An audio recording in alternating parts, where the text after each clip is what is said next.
Investment Committee to order. And the first thing on our agenda is to approve the minutes from September the 5th. Mr. Chairman, I reviewed the minutes and I move to approve I have a motion and a second. Appreciate that. All in favor, signify by saying aye. Aye. Any opposed? Motion carries. Okay, our investment report actually is going to be carried by Lisa Yes. this time. So. Yes, it's going to be really easy because Mr. Beatty said they had no bids. I was like, where is it? No bids this month.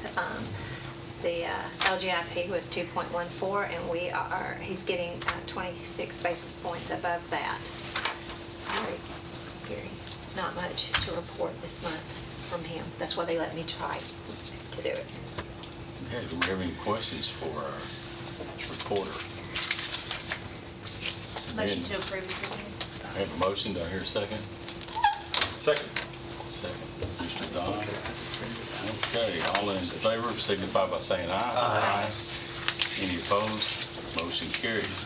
The next thing is our fund condition report, and again, that'll be Ms. Lisa. Okay, we'll start with the development tax. In September, we received $745,500 in development tax. That brings our total for the year to $1,575,750. We did budget $3,750,000. In September, there were 176 apartments that generated $264,000 of that amount. As far as the cash, at the end of September, we had $251,040,273, with $22,564,000 being operating funds, $26,477,000 being borrowed funds.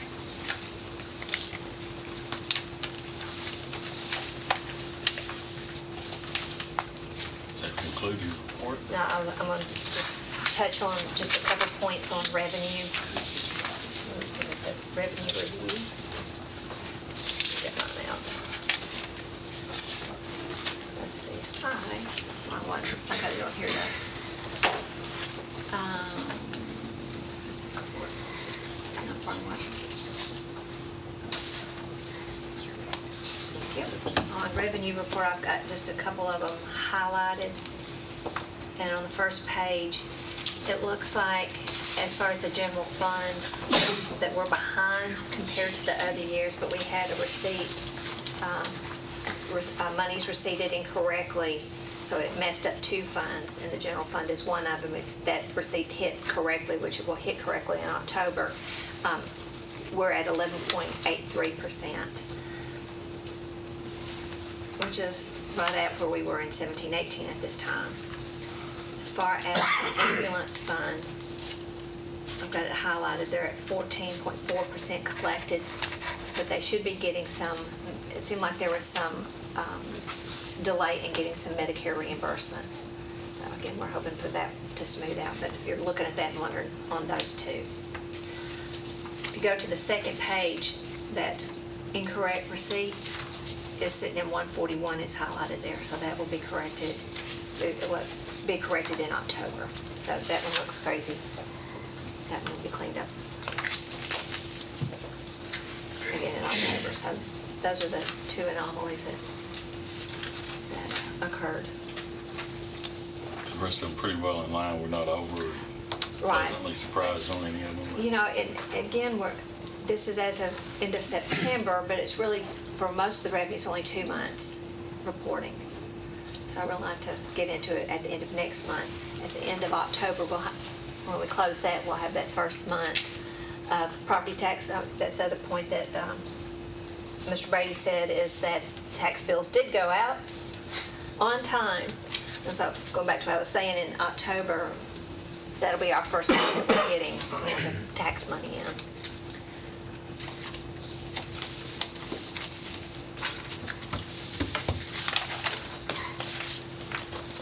That's it. Okay, you've heard the report. Do we have any questions for Ms. Nolan? Being none, I'll entertain a motion. Move to approve, Mr. Chairman. A motion to approve Second. Commissioner Pearson, second. All in favor of the report, signify by saying aye. Aye. Opposed? Motion carries. Okay, and the next in line here is the Risk Management Financial Report. Mr. Elam, welcome. Good evening.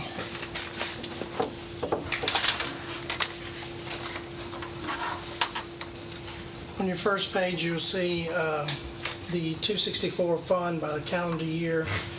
Your revenues at $56,325,223, where your expenditures for the calendar year is $54,643,441.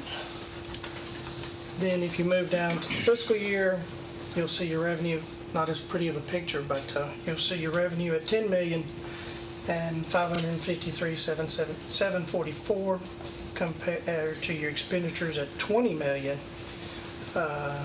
and $22,753. Moving to the next page, when you look at your tractor,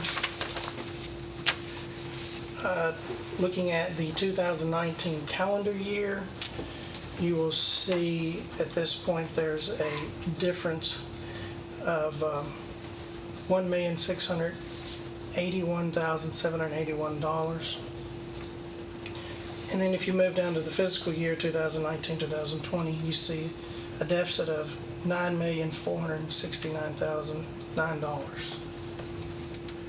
Again, just a reminder, in that year of in the month of July and August, we're not collecting premiums from the schools, and they started collecting in September. And we should see that number change quite a bit next month. Any questions on this report, 264 fund? I will point out one number, especially if you're talking about schools and everything. When you look at September, the total enrollment, you see that there's only a difference of 64 people. And I'm curious to see what October's going to bring also, because I know we brought on 2 schools, but we went back and really scrubbed that number to see, and we just didn't. We had people enroll in the dental and the vision, but not near as many as we normally do on something like that for medical. Any questions? Okay, on the 266, you see your graph. Again, I'll remind you that July, that there was not any bills paid for that month. And as I mentioned to you, as things trend, you would expect that to pick up for August and September. So on your next page, your year-to-date is going to be $114,702 compared to last year at $133,106. And to give you just a little bit of a breakdown of that, of the $114,000 that's year-to-date for 2019-2020, your workers' comp, which we have not had for my understanding over 10 years, the portion of that is 44%. So again, that's claims that we've had that are more than 10 years old. So I think the full OJI part was 63,000, which makes it about 55%. Any questions on the 266 fund? Since you mentioned that 10 years ago, how many have we got pending that have not been paid out, or there's some of these are ongoing for the rest of It their does lives? fluctuate from time to time, but I think when I talked to Dan and just asked him for kind of a general update, I think we were at 5, and we may have had another one reopened, so maybe it's 6, but we're right in the 5 or 6 is all. Okay. Moving on to the legal expenses, and if you look at July, August, and September, again, it's the same thing on the bills that were paid for July, and then I guess August and September kind of catching up for that. Total amount for September paid $16,895.89. I will give you a year-to-date number on that. The year-to-date number is $43,213 for the year 2019-20, and last year was $48,067.47. So running a little bit less. Any questions? All right, that concludes my financial part. Motion to approve is presented.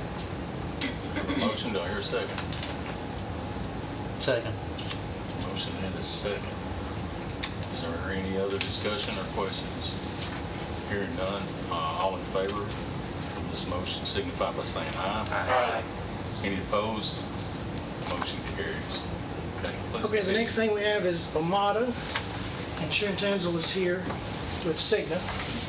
I've asked her to, they know a lot more about it than I do, so I've asked her to give a presentation. Sorry, Do I didn't you- catch your, I'm sorry, I didn't catch your last name. Tansel, Tanzel. Tansil. Okay, thank you. And we can go through the entire presentation if you would like, or if you had a chance to look at it and you had any questions, we can go in that route. It just depends on what the committee would like to do. Guys, you want to see the full I think an overview would be. overview? Just want to do an overview? Okay. Okay. Well, Cigna has a diabetes prevention program that we are rolling out to our clients now, and we've rolled it out to Rutherford County, or presented it to Rutherford County because of the high prevalence of diabetics and prediabetes here in Tennessee, and specifically in the Mid-South. So just a snapshot of prediabetes today. About 84.1 million individuals have prediabetes, and many of those individuals don't even know that they have it. So what this program is really focused on is preventing those individuals from progressing to that diagnosis of being diabetic. Because once you become diabetic, there is no reversing that disease state. Basically, when you're diagnosed as a diabetic, you will always be a diabetic. You can manage diabetes, and you can take medication. A lot of times you can manage it through lifestyle, but you can never reverse it. And once you become a diabetic, then the typical annual claim cost for a diabetic customer or diabetic member will be about $15,000, and that's on a really good year. That's if they don't have a lot of ER visits, or if they keep their diabetes under control. So again, this program is really focused on that prediabetes state, because while you're in the prediabetes state, you can reverse that disease state. You can come away from being in that prediabetes classification. And this program is really beneficial because basically we focus on those individuals. They are have a customized program. So a communication would go out to the Rutherford County population. They would be invited into this program. They would go through an application process and an identification process to basically see that they qualify for the program. And then if they qualify and are accepted and agree to join the program, they would be sent a welcome packet. And that welcome packet includes a scale that basically is digital. They would basically weigh every day on that scale, and then they would have access to a personal health coach and programs that would help them basically change lifestyles and do things that would improve situations that would keep them from progressing to becoming a diabetic. Really, the people that we're targeting individuals over the age of 18 with the BMI of 25 or higher, 23 or higher if you're of Asian descent. If you've already had a prediabetes diagnosis, say you go to your doctor and they diagnose you with prediabetes, high triglycerides, low HDL, high blood pressure, and high blood sugar. So as you're going through this questionnaire, you're going to be asked these types of questions. Depending on how you answer those, that would let us know if you would qualify for this program. Individuals that are already diagnosed as diabetic would not be enrolled in this program. Cigna has a chronic condition coaching program that those individuals have access to. And then also individuals that are either under the age of 18 or don't meet criteria, we have a lifestyle management program that has a weight program that they could enroll in, and that there's no cost to that as well. So there's something for everybody. And again, they get a scale sent to their home. You don't have to have internet or Wi-Fi. It's satellite controlled, so it will work in any household, any setting. They can take it with them if they travel, if they go on vacation. It's very easy. It's slim, and again, anybody can have access to that if they're in this program. So what we did, the outcomes based on claims billing, is year one, individuals that are in this program, there is a one-time enrollment / setup fee of $235, and then the rest depend on outcomes. So they have to meet outcomes and lose weight in order for any additional claims to be billed to Rutherford County. And that would be $13 for every 1% of weight loss that an individual accomplishes in the first year. Second year, this is a 2-year program. This is a program that has been approved by Medicare and the CDC. So second year individuals, every 1% weight loss, it would be an $8 claim to Rutherford County. So again, if they don't lose weight, there is no additional claims after that $235 initial setup. Are there any questions so far? So if they lose 10% of their weight, then it'll be $130. Correct, in the first year, yes. Second year, if they lost that, it would be 8 times 10, $80. Okay. So we've done an analysis specific to Rutherford County, and based on your population of 11,841 members, we are estimating that 412 individuals will be eligible to possibly enroll in this program during that first initial deployment. So there's a communication blast and a good communication strategy that's put in place, and it's estimated that 412 individuals would be eligible to enroll. How do you check their BMI? Well, they will indicate that. They'll indicate their height and their weight when they go through that application process.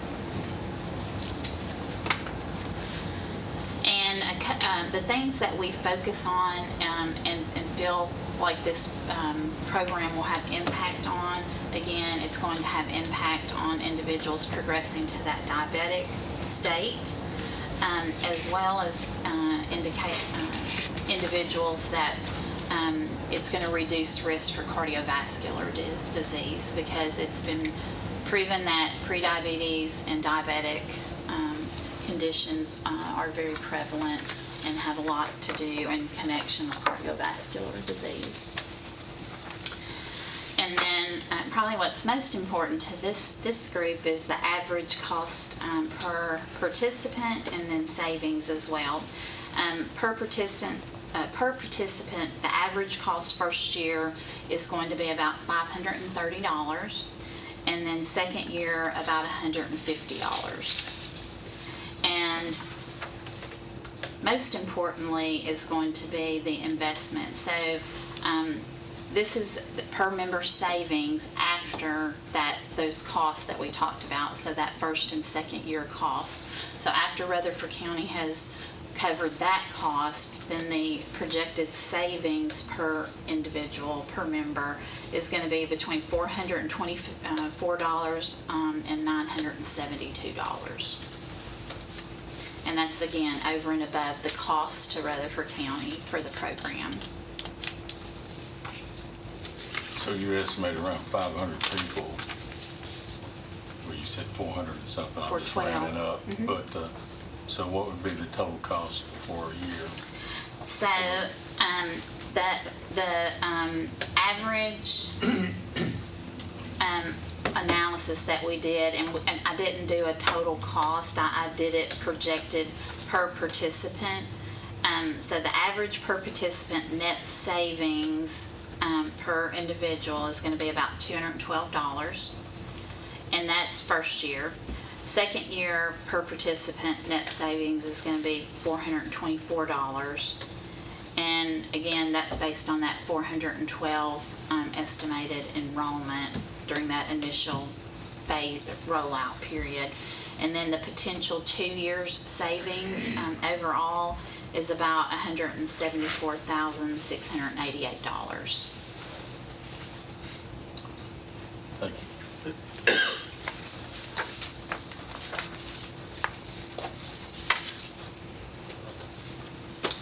What questions can I answer? So couldn't you just take the 412 times what you're going to charge us and subtract your savings from that? Well, again, that's going to vary by individual. Every participant that enrolls is going to have, at minimum, $235 as that initial setup enrollment fee. But then it's all, the rest is going to depend on that individual's outcomes. So if you have individuals that lose 10% of their weight during the initial phase, then again, that's going to be that $130. And then once they move to that second year. But you may have individuals that lose 10%, you may have individuals that lose 5%, you may have individuals that lose 20%. So that outcome is going to vary by individual. The average is 220,000, Chairman. I did what you suggested. Yeah. $530 times 412 people. And the BMI, I don't guess that really makes any difference because people, when you ask that question, they usually won't tell you the truth. They always say they're lighter than what they are. They weigh less than what they really do, but I guess they're not going to say I weigh 20 pounds more than what I do, but you'll figure that out when they get the scale. Right, that, and then also the other questions that they have to answer around their cholesterol, triglycerides, those type things are going to be telling as well. A lot of people that don't have primary care physicians, so they don't even know what those numbers would be. But you can. But family history is also another question that's asked. Yeah. And I'll just tell you personally, I've enrolled in the program about 3 months ago. Been on the program for 3 months and have lost 17 pounds. Okay. And the accountability of having a scale that you step on every day, knowing that a coach is going to see your progress or your lack of progress, is very motivating. It's motivating in a lot of ways. I mean, a lot of times, you want to stop at Chick-fil-A or, as Ed said, Dunkin' Donuts. When you know you have to step on a scale and a coach is going to see it, a lot, you will drive by that. Red lights on at Christmas. Is this presentation made to the insurance committee? Yes. Yes. Yes. So, I think it was unanimous, wasn't it? Unanimous recommendation. And then the motion made was recommended to be sent to steering. So it went to steering, and then I think it was a 6-1 vote in steering vote. to send it on to budget. But that was Commissioner Phillips' recommendation to send it to steering, and so that's the route we've come. Now we're with you. And I will tell you, Cigna really, we believe in this program so much that on our fully insured business, this is included because we want individuals that are in that pre-diabetes state to be part of this program. So this program is Cigna's program. This has not got anything to do with any outside We firm? partner with Omada. Omada is Okay. our national vendor that we partner with to deliver the program. Commissioner? do you have any track record of anything comparable to the size of our needs? What the track record is? success rate? Well, we're rolling this out right now this is my team's responsibility to roll it out to our customers. So this is the number one program that we're out making recommendations for our customers to enroll in. The first account that I work on that I rolled out was the state of Tennessee. They were our very first client that we rolled it out to. Metro Government has this program, Metro Nashville Public Schools, and with the state of Tennessee, when we rolled this out to them, it's been about 2 years they've been on the program. We rolled it out to them in March 2 years ago, and between March and July of the year we rolled it out, they had over 500 individuals enroll in the program, and of those 500 individuals, they lost over 5,000 pounds. And I think, correct me if I'm wrong, the 412 is not what you anticipate would qualify. There'll be more than those that might qualify. They just might not choose to That's right. participate in it. The 412 is what you anticipate that they will enroll. Correct. There'll be a lot more than just 412 that could qualify if they wanted to. Right. And Because it's suggested that the communication go out to everyone, and then they're invited to go through the application process, and then it's reviewed to determine if they qualify for the program. Well, the preventative maintenance end of it is very enticing due to the fact that the cost of diabetes and everything, I think there'd be a huge savings over that. I'm a type 2 diabetic. I'm not on any medication or anything of that, but I know from my mom and everything, it's very, very expensive. So anytime you can keep somebody from That's right. getting on that, it's a savings all the way around. Plus a health issue, even as far as job. performance. Thank you. That was the word I was waiting for. Loss of their time. Productivity, yes, sir. So, do we need a recommendation or a motion for this, Mr. Chairman? I would say we do. Our other committees have forwarded it to us to see if we want to send it on to the full commission for a And vote. So. Commissioner, can I bring up one more thing before you vote? Because I want to make sure. In the steering committee, a question came up about what if someone gets in the program, stays in a few weeks, and then just quits. So we did some research, and the research is because this is a preventative care service, it has to be provided to them, and if you ask for them to reimburse the plan, it would violate the Affordable Care Act. So we can't, get them to sign a reimbursement or, so if you bail out of the program after so many weeks, you have to pay it back. But we also had a question that was asked during that, and we did a little research about individuals that joined the program and actually elect to not participate any longer, and that over the course of the 2 years that we've been rolling this out, about 2.5 years, it's in the single-digit percentages that people actually don't One more thing. elect to get out of the One more thing, Mr. Chairman. A big attaboy just got some information from risk management, and the increase in the premiums for next year, a whopping 2%. So something's being done right somewhere along the way. So I thank you can't take very credit, much. I just came off, so. Well, I mean- hey, a good staff. But we're working at it, and this is one of the things, we're putting an emphasis more on wellness and trying to stay a step ahead. I know everybody's concerned with claims and expenditures and things like that, but if we can really work on our wellness Preventative. and really preventative here, I think in the future, it's gonna take time, but I think we'll see some big changes. And Chuck and Lee, they report to me, and during my one-on-one with Chuck yesterday, he just asked him to jot down some accomplishments, and he was very proud to report that with the Motivate Me goals, and one of the newest goals that Rutherford County put in place was around preventive care, that there was 147% increase in engagement. So, and that's just been in not even a full year. Okay, are there any other questions? Not, you've heard the presentation. Welcome a recommendation. Oh, move that we move forward with this. Second. Have a motion and a second. And you've already heard this, right? All right, are there any other questions? We're going to call the roll on this one then.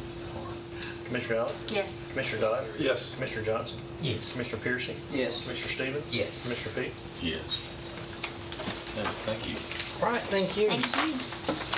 All right, the next thing on the agenda is the annual report of the fixed assets. And I believe Lisa I'll do it. will be doing that too. And we're finishing up our audit, and this is the information that we move forward with to our auditors on our fixed assets. There's a lot of big numbers, so really this is for your information. On about page 8 of 14 are the results of the physical inventories that were conducted. I will tell you, if John Coleman and School Board Technology, those you see that are low, but those two schools had not been reviewed in excess of 5 years. So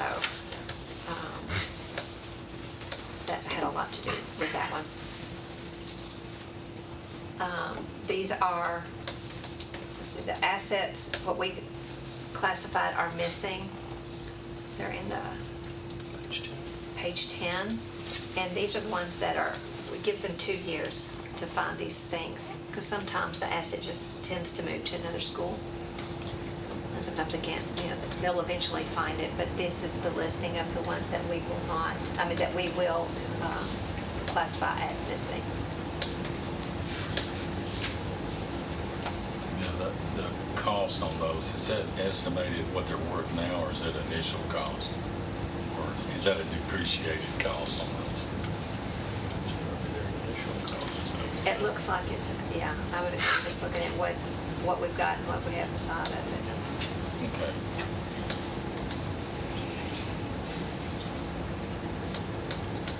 I wonder if it would ever be worthwhile on this list to also provide the age We of the can do item that. that went missing. We can do that. I'm just thinking sometimes instead of When you attrition. see that, Yeah. and two, what we could provide is the date we bought it, what we bought it for, and what its depreciated value, what its value is today. I think, especially the technology stuff, I think a lot of that would be really telling. These were old items that got retired, but just didn't get reported appropriately. Well, and things roll Taken out of off. circulation, yeah. And sometimes, it's just not going through the process to report back to finance that the asset's gone. Right. And the thing about John Coleman, it moved during Right. this time It's period not- that its last was inventory. Right. So, Those two were 5 years since the previous. It was That was a the- while. Technology, I know, is really bad. Okay. And And so that's, this is going to be continued to look into this for what period of time? And then they're declared missing. What was it? 2 years. Percentage-wise, any red flags? Other than, it looks pretty solid. The two that we had are red flags. We understand why. But, okay. We're trying to get it back on track to where, they'll have favorable results. Sometimes it's us just being there and the schools knowing that we're looking and have a better result. But it'll be followed up on. Right. We have some schools that are 100% every time. If you go back and look at the history of them, so, this has come before the budget several Yeah, I times recall in the that, past. but- And, one thing that always comes to mind is, well, whatever those principals or administrators in those schools are doing, they're doing it right. They need to pass that on to the others. And they assured me that they do, so. we send this reports, the process that happens is, our folks go out, and there is somebody at every school that is responsible for the assets. So we're working with that person. We give them, our team will go in and find as many assets as we can find, and then we'll give them back to the school. We can't find these, and then the school can find. Then they'll report back to us the ones that they did find. Then we keep narrowing it down to, all right, we can't find it, you can't find it. This is the first year. Next time we come, we'll give you another opportunity. If we can't find it the next time we come, then it'll be classified as missing, and we'll retire it at that point. So basically, you're saying that John Coleman and Holloway, they have some logical reasoning behind their poor report.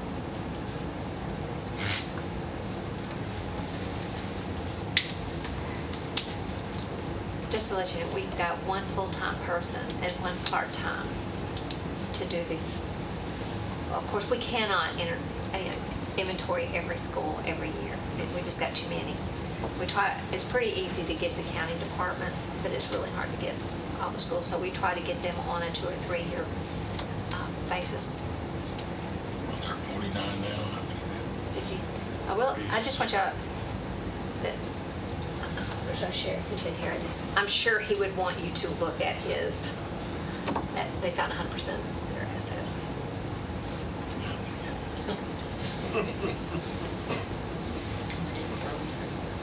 I see the finance department also. Yes. So I knew that would be coming. She doesn't have guns. Though. I don't have guns. They've got a whole lot of assets. Ours is very limited. That he knows Computers. of. Yeah, that's true. It's on the report. What do you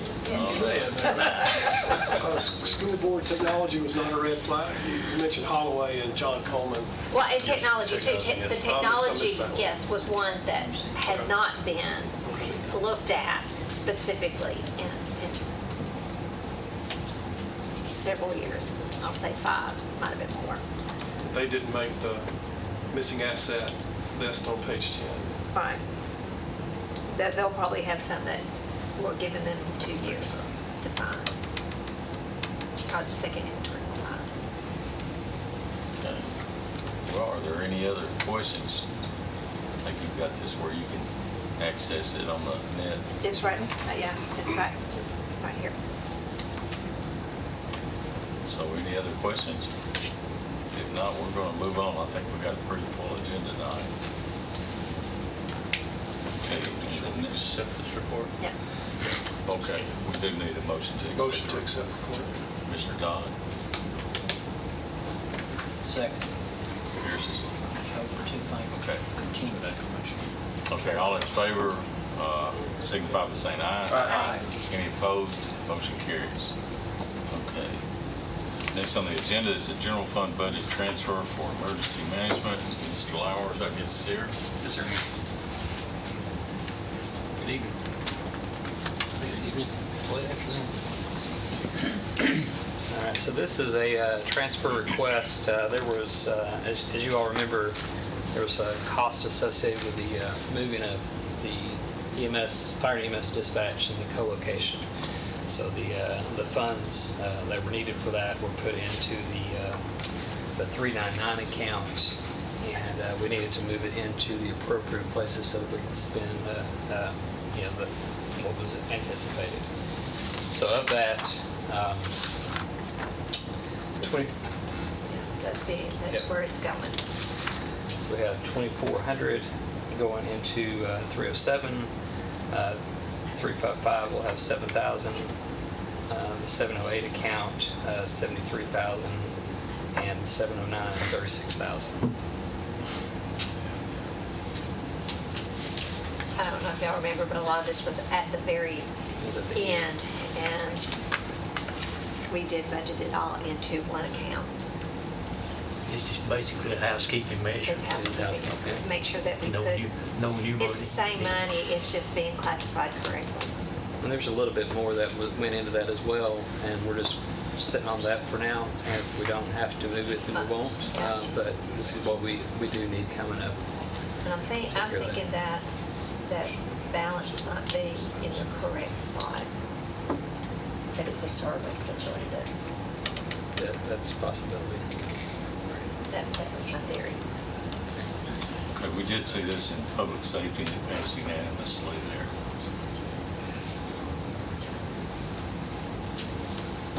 Motion to approve. Apparently motion. Do I hear a second? Figure out one here, see? All right. Quiet second down here, thank you. Is there any other discussion before we proceed? Not, call the roll. Commissioner Allen? Yes. Commissioner Dodd? Yes. Commissioner Johnson? Yes. Commissioner Pierce? Yes. Commissioner Stevens? Stand up. Commissioner all Peak? ten. Yes. Two. Okay, motion carries. Got some tape. Thank you. The next two items are just permission to apply for some grant funding. The first one is for the annual Homeland Security grants that come through the District 5 Homeland Security District. This is pass-through money. This allows us to buy equipment for the cities and the county agencies that have requested this. There's no money out of our pocket. It's a significantly less than what's been in the past, but those funds are drying down, and we have to share that with the whole District 5, all the counties in the area. So this is a permission to go forward with that. No matching funds. No matching funds. No matching fund. And this is repeated from year to year so far. Motion to approve. Commissioner Johnson. There we go. All right. Very good. Commissioner Pierce is second. Are there any other discussion or questions? Hearing none, call roll, please. Commissioner Allen? Yes. Commissioner Dodd? Yes. Commissioner Johnson? Yes. Commissioner Pearson? Yes. Commissioner Stevens? Yes. Commissioner Peak? Yes. Okay, Kevin, you got one more application? Yes, sir. So this next one is one that we are requesting permission to apply for. We have requested from TEMA, and they pushed on up to FEMA about a definition of a critical infrastructure. We have, as you know, we have the towers, and they have to remain a certain temperature and stuff, and make sure they're working if we have power or not. And we have a generator that is definitely on its beyond its last leg. We're fortunate that it's still going. So there's a little bit of gray as to whether this would qualify as critical infrastructure. If we get the verbiage back that says that it does qualify, we would like to apply for this grant to help us offset some of those costs. We're going to have to replace this generator probably sooner than later. And so we would just, if we can get it at a lower cost than what we would have to do all out, then we feel like that would be good. But there's no guarantee that we'd get approved for that, but we'd like to start the process to see. Are there any matching funds? There is matching, and we have budgeted for it, so it would be less than us paying the whole thing out if the generator survives long enough for us to get approval. Which we're going to have to do regardless to keep Yeah. this operating. Right. So Are there any other questions for Kevin on this? What is your request that you're making, the dollar amount, do you know? it would be 12.5% of 50,000 if it's approved. 50,000 is requested. The full, and then Right. our part would be 12.5% of that. Okay, you've heard his presentation. Do I hear a recommendation? About $6,000, something we're in that neighborhood, 6,500 somewhere. It's a long shot, I will say that, but we might as well take it. Well, if it breaks down, he's going to be in here asking for the money, so. Yes, sir. Motion to approve. Okay. Mr. Johnson. Oh, yeah. Second. And Mr. Piercy. Thank you. Okay, are there any other questions? Hearing none, call roll. Commissioner Allen? Yes. Commissioner Dodd? Yes. Commissioner Johnson? Yes. Commissioner Pearson? Yes. Commissioner Stevens? Yes. Commissioner Peak? Yes. Motion carries. Okay, Thank you, Mr. appreciate Brown. that. All right, next up is, I guess, the sheriff to apply for a THSO grant for the sheriff's office. I'm asking permission also. All right. Ask for permission to apply for a THSO $20,000 grant to pay a THSO liaison from Middle Tennessee from our department. It would pay us overtime. It would also give us some handheld speed detectors, and it would pay for 2 mandatory conferences that he'll have to go to. So it adds up to about $20,000.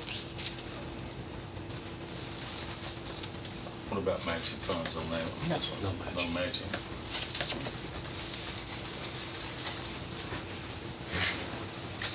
Motion to approve. All right, we're Somebody breaking the else mold have to there. Thank you, second. Commissioner. You the second? I do need a second. Okay, I'll do that. Mr. Johnson, second.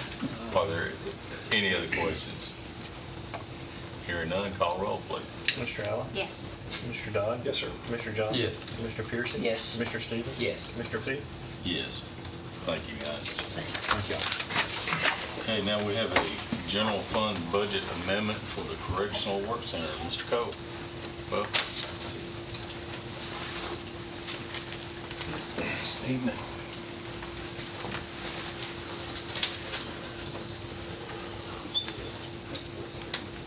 I don't know if I can see better with or without these glasses. Need help over here?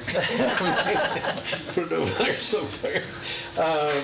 We applied for a grant 2 years in a row, and we were just notified that we were awarded that grant within the past couple of weeks. So I went to public safety with it, and I'm here requesting approval for an amendment to recognize the revenue for that grant, and it's $617,748 over the next 3 years. This amendment is just for the current year. $206,310 is the estimated revenue coming in from that grant, with $204,810 being other contracted services and $1,500 for other supplies and materials. This one, while it's not a match of dollars, it is. In-kind. There's in-kind. And with office space being the largest part of it, and then 25% of Of our one of your programs employees. director. Is that budgeted? I mean, the space is the space, and we've already, They have the space. And the they've already, 25% of the other program directors. well, the that are- position Which is is what you already guys there. anyway. It's just that we're saying 25% of our time is going to be allocated to this program. Gotcha. so basically no dollars added. It was a nice article in the paper. It was well done, talking about the grant, and it should reflect very well on the job that you and your department are doing. Thank you. Thank you. Mr. Coe. Into it, you'll have some, other stuff will be coming, your memorandum of agreements. And we're currently working on those with the sub-recipients now, which is volunteer behavior health, MTSU, and then Family Center. Okay, you've heard his request to give us money. Does anybody want to make that motion? So moved. Second. Okay. Tom, That beats my touch. All right, very good. Are there any other questions? Hearing none, call roll, please. Commissioner Allen? Yes. Commissioner Dodd? Yes. Commissioner Johnson? Yes. Commissioner Pearson? Yes. Commissioner Stevens? Yes. Commissioner Peak? Yes. All right, thank you, Mr. Thank you. Coe. Next on the agenda is a reclassification of 4 ambulance service employees. I got it. Okay. I got it, Mr. Chairman. Thank you, members. Mr. Hudgens, our director, is not here. He's been out of town for the last 2 days. This is that popular week that everybody wants to take in the fall. But he has 4 paramedic ones who have been studying diligently to hit the next level of paramedic 2. I think we, the county, have always been committed to encourage those to stay within the system and increase their knowledge. This pay increase would automatically bump that paramedic 1 to a paramedic 2. It's about $2,000 per individual. He has 4 individuals: Jeremy Coleman, Russell Gerbman, Greg Henson, and Patrick Miller have all attained that status of paramedic too. So for $8,000, this is a request that our director is making. And it's really not an amendment because they've had vacancies, so they should have money in their He's got money in budget. his Yeah, budget. we budgeted this in our budget. Yes, for we this knew they were increase, working so- on that. So there's not an increase in pay per se because it's already in his line item, but he does need our permission to go ahead and give him this pay increase. You know, we've run into that in the past where where promotions were given and the money wasn't there. But he did it backwards, which is what he should have done. Right. He got the money there before the promotions, well, they were anticipated, so, Public safety didn't have any problem with it. no, they were fine with it. Motion to approve. Second. Second. Mr. Dodd, any other questions? There being none, call roll, please. Commissioner Allen? Yes. Commissioner Dodd? Yes. Commissioner Johnson? Yes. Commissioner Pearson? Yes. Commissioner Stevens? Yes. Commissioner Pete? Yes, motion carries. All right, next on the agenda is the Census Committee funding request, and I believe Deputy Mayor Sandlin is going to do this one. Oh, wow. Wake up over there. Absolutely. I was just talking to the public safety director. What this is about is the Census Committee is for all of Rutherford County, and so it includes all the cities, Laverne, Smyrna, Murfreesboro, and Eagleville, and they've all been sent out a letter by the Census Committee requesting for $10,000. And what that $10,000 would do would be going in, mostly printing, but they need some tables, need some chairs, needs a couple of tents and stuff, and some banners, and it's basically for advertising and getting the word out about the census and what it's coming about. So I've talked with Lisa, our finance director, and she came up really with a good idea about how we will work this through the cities is maybe through the county, and I'll let you explain that it run it through the county as the bills come in, and then we would bill the cities that participate in this. So they've all been sent the same letter.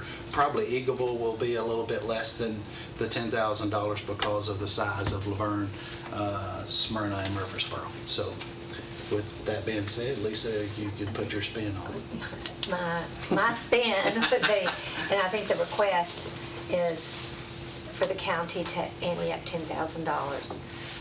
If that is what you agree, then we'll put an amendment in place. We need to get agreements from the cities that they will participate and run all the expenses through the county and bill back to the cities based on population. I would kind of be overseeing some of the flow through on that to make sure we're not spending, enormously for pencils and t-shirts and hats and stuff. That's kind of a novelty kind of thing that the bulk of the money will be going for the printing and advertising. We will get some free, from papers and television, and maybe not television, but radio and stuff like that, but then there's going to be a cost to some of it as well. So, and we hope not to spend all that, basically. How do we determine what works, what advertising works? I mean, We're going off the pencils and playbook. banners.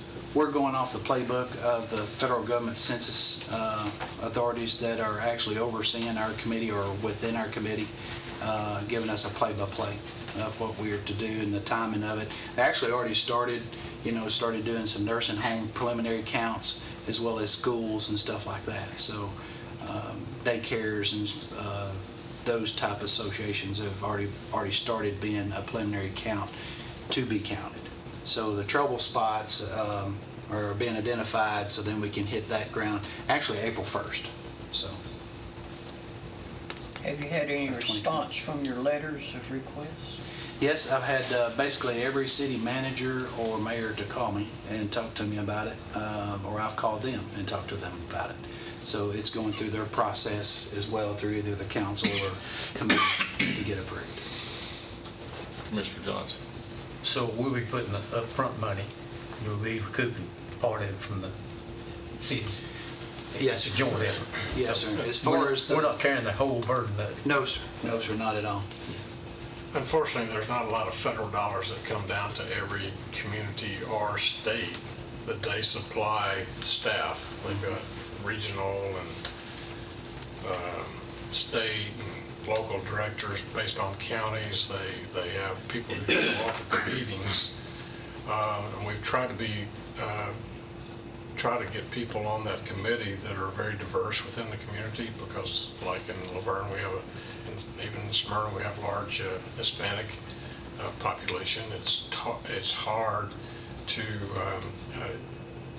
recruit enough people who speak the languages. We have 50 some odd languages spoken. And when you knock on the door to ask how many people live in there, some of them see you with it's a federal badge that they're going to have around their neck. They won't answer the door thinking that they're going to get deported. So it's tough, but we have to try to get the word out because it's so important. This only happens every 10 years. Yeah. And this census will determine our congressional districts, our House of Representatives districts, our Senate districts, and then it'll filter on down to our local elections as well, knowing how many people we have here. But this will then set the tone for all other pull downs from state and federal dollars, because it will determine, and as we all know, we're probably going to be the 4th largest county. We'll overtake Hamilton based on this next census. By the census directors from the federal government, they're equating it to be about $1,100 to $1,200 per person of what it would bring to the county. And so then that would fall out through the cities as well as for each city. So how much total dollars are you asking for? 10. We're just asking for 10,000. Now, we may not spend that neither, so I mean, up to, so. Plus, it's an employment opportunity for they will be hiring a lot of people over the course of this next year, and they're paying them like $14, $15, $16. $16 an hour plus benefits for a year and a half. Yeah. Medical benefits.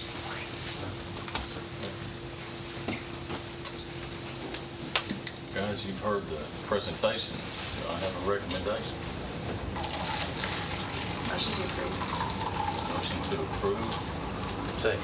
Candy, second. Commissioner Johnson. Clarification, increase, we had the account number, and I'll probably run it through the mayor's budget.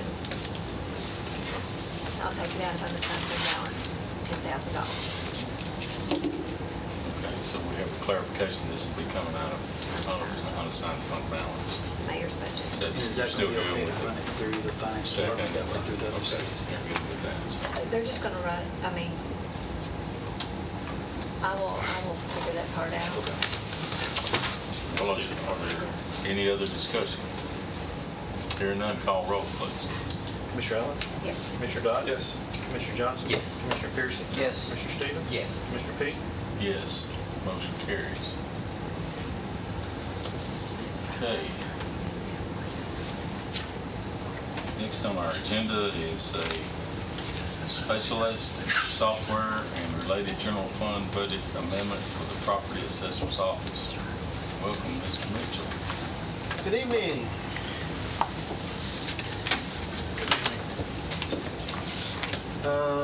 Let's see here. I almost feel like I need to have Deputy Mayor Sandlin up here. I'm going to give you credit for getting the 20% discount because it wasn't included on the original contract until after you reached out, so. Okay. I was going to let you take credit. Thank you. Thank you very much. We gave a presentation to property management at the request of Mayor Ketron, I guess it was 2 weeks ago. Mr.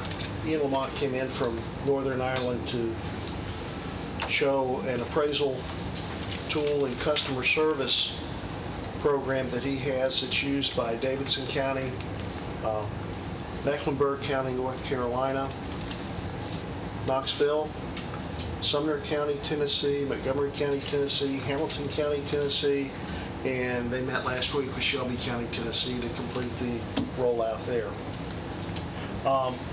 It is one of the best programs that we've seen as far as scalability and usability.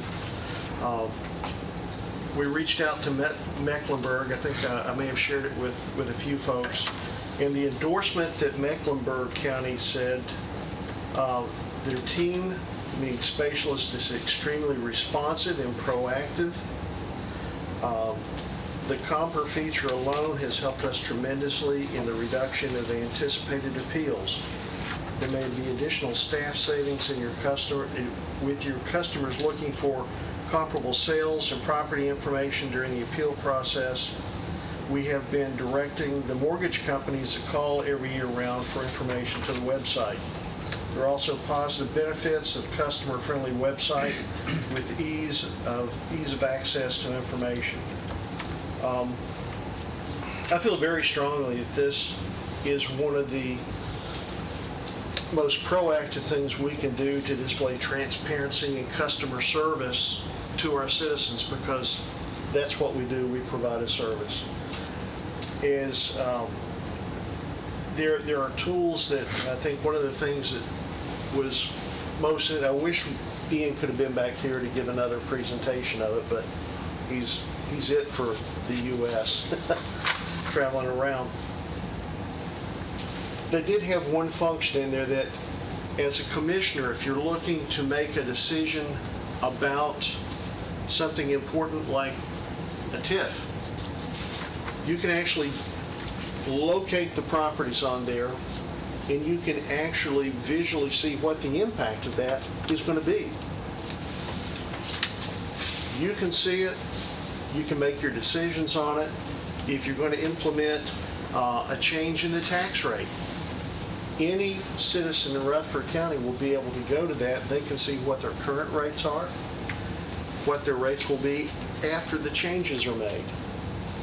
As a commissioner, that's valuable information for you to have, because you get asked those questions. It'll also help them, your constituents, make the proper decisions on whether or not they're going to call and support about a program that you want to have go in, or if they're going to say, no, we really don't want this to go through. Commissioner Dodd did ask that I prepare a return on investment.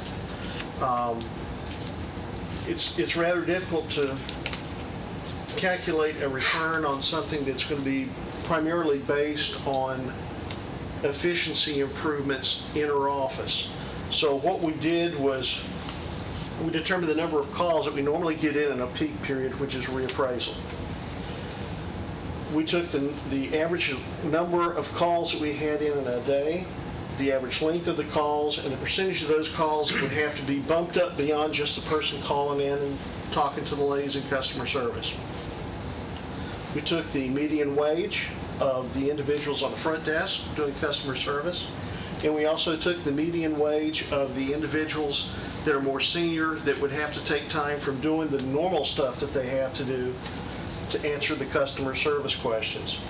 When we did those calculations down and we contacted Mecklenburg, which is Charlotte, North Carolina, they said that they saw about a 60% reduction in the number of calls that they got. So if I took that 60% reduction in the calls, I came up with a total cost of $187,321 per year. That's including employee benefits and salaries, just to answer the phone and do customer service work. Consider that lost productivity. It not lost it there. They were providing customer service, but that's the productivity cost of providing customer service. If we reduced by 60% that cost, that's $112,339 in productivity gain that those employees could be focused on another task. What that means? We don't have to hire a new employee because the county's growing as fast as it is to continue to do that work. What that also means is there is a component to this that assists a relatively inexperienced assessor by using the tools of the software to make value calls and judgment calls that it would normally take a more senior appraiser to do with additional training and skill sets. So it helps ramp up the new hires that we have much quicker than it would if we simply had to bring them in through the system and ride them through and get the training with it. So that's also an additional productivity gain that wasn't even figured into this. The request that we have is for an $82,000, I think it's $82,000, I don't have my paperwork here, Lisa. $82,000. $82,000 transferred from general funds into, From the unassigned. from unassigned to the 52-310-317 data processing services. The motion says 107 though, at the bottom of the sheet. Well, that was the total total cost. cost. There's already some funds in that account that we can use. Right, we currently have some funds that we can use that are still in that account because we negotiated a discount with our current camera provider years ago when we acquired the software from them. So we'll be able to use that for installation costs. What's the annual recurring costs? Annual recurring cost is $70,800 on a recurring cost.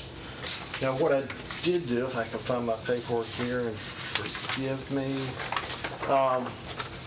if you want a straight return on the investment based on what we're asking for tonight, just based on the transfer, it's a 37% return on the request. If you consider total acquisition costs, that's an 11.45% return on investment. The annual recurring return on investment is 58.67%.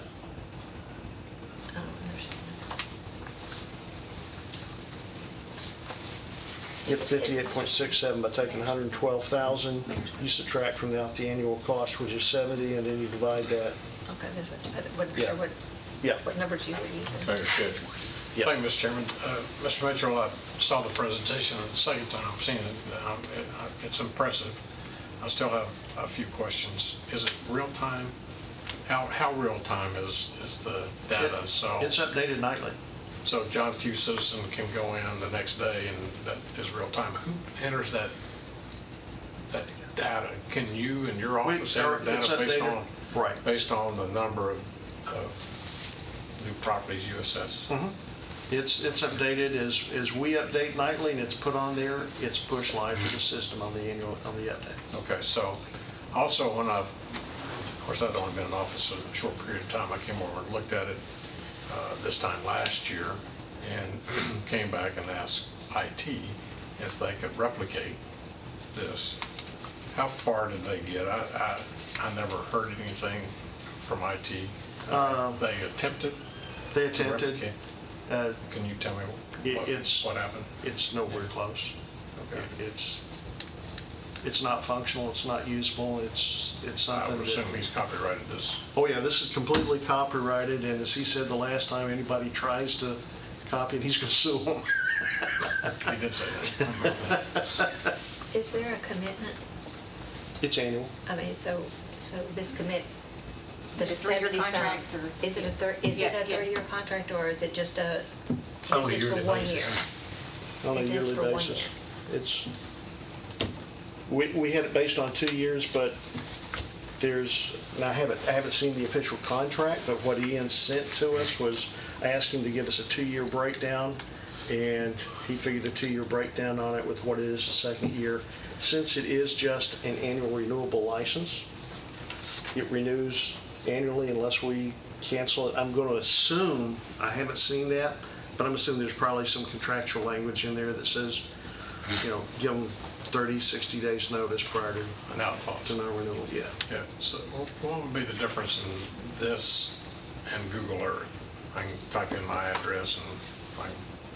But Google Earth isn't going to give you the assessed value. It's not going to give you the demographics that are associated with it. It's not going to give you the, this will do everything. Plus the appeals module that you get with this. Well, see, it'll pull our pictometry and our GIS images that the county purchases every year, and we'll load those into the system so they will see images that we currently see in-house. Now, we push that data right now currently out to our website, but it'll improve our website presence. It'll be more presentable.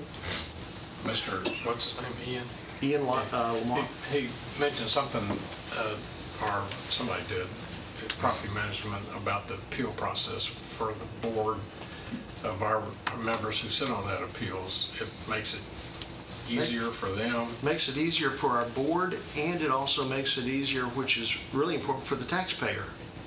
Because taxpayers, not being tax representatives, they're not skilled in this. They're just, mom and dad coming out there, their values are going up. This allows them, because in the appeal process, you're required to bring comps to the county board. And a comp is a comparable sale, like properties in your area. Most of the resources, if you don't go and have a professional realtor or a tax rep represent you or pull the data together for you, you may go out there and you may use a commercial service that's just out there like Zillow or Redfin or something like that to pull your comps. That gives you some bad data, because a lot of those commercial services, they do not scrub the data for sales that aren't included in the sales package to determine the appraised values and the market values and the tax rates. So the data that they would be pulling, if mom comes in and says, gee, my values have gone up, it can't be worth this much. She can go there, she can put in her address, she can click on a button, and it will show all of the sales in whatever geographic area they want that match that home. You can select the ones that you want to use to compare. Well, I know this house. No, they've got something out there on the back that's not like mine. This one's like mine, and this one's like mine. It'll pull them all together on one sheet of paper. And then you can send it into the office or bring it in for an appeal and say, something is wrong. Why is my house priced so much more or so much less than the ones right over here? That gives them equal standing with a tax rep or with a real estate professional in selecting what they want to bring in. And that's really important when you're advocating, for your constituents, to be able to make their life easier, to give them a tool that they can be successful in appealing the values of their largest investment, which is their home. And I really think it's important. How user-friendly is this software, and two, what's the cost to the individual that wants to use it? It's free. It's not free to us. And Well, this is coming out of they're their paying for it market, out of too. their taxes. You said price, can they just select homes that are for sale, or can they select any home and get the value of it? Well, you can select any home and get the value of it, but when you're pulling together your comps, it's based on current sales within the last 12 months. Is that not an invasion of the public's privacy No, to it's find out public the record. appraisal of their home? It's all public record. Everything he's got. Everything we have is public record. It's just easier to access. Yep. It's just another tool. Yeah, they've had similar software online for Metro for a number of years. That's it. I've had people ask me, and I've looked it up. It's pretty user-friendly there, but that's why I was asking about this. When it first came out, it was not. It was difficult to navigate, find a particular area. It was very impressive when the gentleman showed it to us.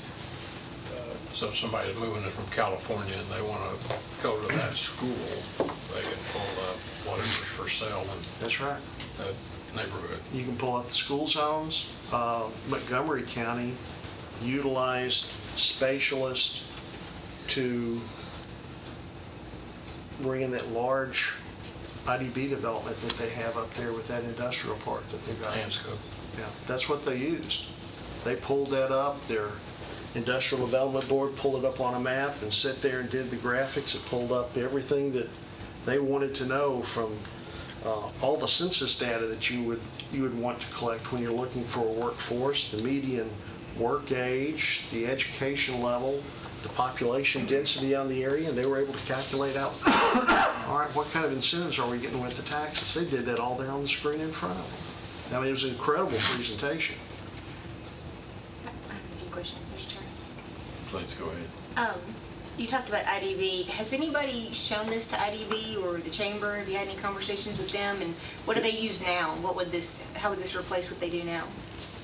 I don't know if it would replace anything that they use right now. Patrick Kamick I spoke with him about it, and he says, well, I hope that we get it, because he was going through a leadership program with Erin Hester, who's the assessor up there. And he said she was showing it to us, and I wish we had that. So but from IDB, has anybody from IDB seen it? I don't know that Sumner's seen it. Patrick has seen it over at the chamber, and he does the recruiting and stuff for the IDB. I want to follow the numbers for just a second. In the ROI calculations, when you broke down to the percentage, at one number you got to 112, that was the... Right. Okay, so... If you take 87, and the way I got that is I took 87,321, and I calculated out a 60% reduction in cost, which came out to 112,339. Okay, so, but we're spending 107, so it's a net gain of 5 by year one?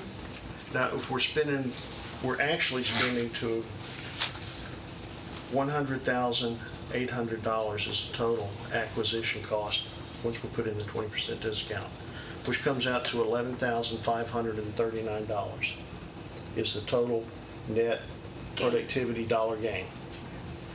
And then you said that you ran those numbers off of your peak? Mm-hmm. So we only reappraise every other year? But we're in a constant reappraisal cycle. We just calculate it on the year that the notices, that's the year that the notices go out and everybody calls going, what's happened? I guess I'm just not sure that doing it off just a peak year is a fair representation of the return on the investment. And then, the other thing was on the annual recurring cost, it's $70,000. I mean, that's easily one employee, right? Oh, yeah, that's easily one employee. And that's considering that that employee cost is going to increase every year at about 3 to 5%, depending upon the cost of benefits to be added to it. And then the 107, is that before the discount or with the discount? That's before the discount. Mr. Chairman, Commissioner Dodd and I were on the Property Management Committee meeting, and it came out with a policy recommendation unanimous. You remember that, Commissioner Dodd? Yes, sir. You That's correct. You had some very good questions about the thing, and you were satisfied with it, and I was satisfied with it. Yes, sir. And the committee came back with the policy recommendation that we Just to Commissioner Allen's point, the one comment that had been made is that he's about to have a real brain drain, or experience drain, maybe more nice way to say it. He's going to lose, some of his guys are getting near retirement age, and the backflow of employees, this will be a tremendous tool for them. He hadn't even talked about the employee accuracy rates and so forth that occur with this. So that was a component too that helped our committee support it. Even the efficiency of it. Yep. Sumner County, their assessor, John Isbell, when he found out that we didn't have it, he thought that we did. He says, I don't know how you're doing it down there. You're keeping up with the growth that you have, and you're not using specialists. He says, we couldn't operate without it. It's become so vital a part of their operations that they can't even imagine trying to do it. I imagine it's like, now you can figure stuff out by hand with a pencil, but once you've got a calculator, it makes things a whole lot easier, and you think, why would I ever want to go back to using a pencil when I've got a calculator to make these with? I can do so much more. How safe is this as far as people being able to get in and hack it, shut it down, hold it for ransom? No, I guess anything is as vulnerable as its access out there, but currently this is hosted on their servers, so there's no access to our system, and they assume any kind of risk for that. Oh. They simply upload our data, reformulate it, and then push it back out, so. Rob, I don't remember seeing this at budget time. Maybe you refresh my memory. Did you bring it to budget? We turned it down, as I recall. 5 times. And the presentation may have been what one Yeah. committee overseeing with the gentleman who invented, who has the patent on the software. so forth, that just completely swayed me compared to, I do recall what you're talking about. It's difficult without having somebody here to show you exactly what it does to really see the benefit of it. Ian does a wonderful job at presenting it. That just the functionality from the point of you can actually track permits and codes from the website. So if somebody's doing something, it's real easy for somebody to say, my neighbor out here is doing something. Okay, that ties up the codes office. They can look on this website and they can think, well, my neighbor's doing something. Oh, they do have a permit for that. Well, from the new planning software that they're putting in, they should be able to do that from that as well. I'm sure you have that functionality. Whenever it's up, I don't know what the status is of it. The stickler for me is the recurring cost. I mean, it just seems huge to me to keep getting slapped with that every year. I mean, is that not? Well, I guess that's what, our struggle 70% of was. your original cost. Well, I mean, it's the 70% of license. your original cost. It's yeah. really, we're not buying anything except the Right, ability the right to to use use it. At least that. And to have it updated, I was supposed to keep it current or debugged. It's just, they do all that work. And it's, you can invest in people. So when we do a flyover, all that information, they come and get it. We're not paying, well, we are paying for it. But any changes we make, say if we had a subdivision or a school or a traffic light or a sewer, that's going to be on there. Mm-hmm.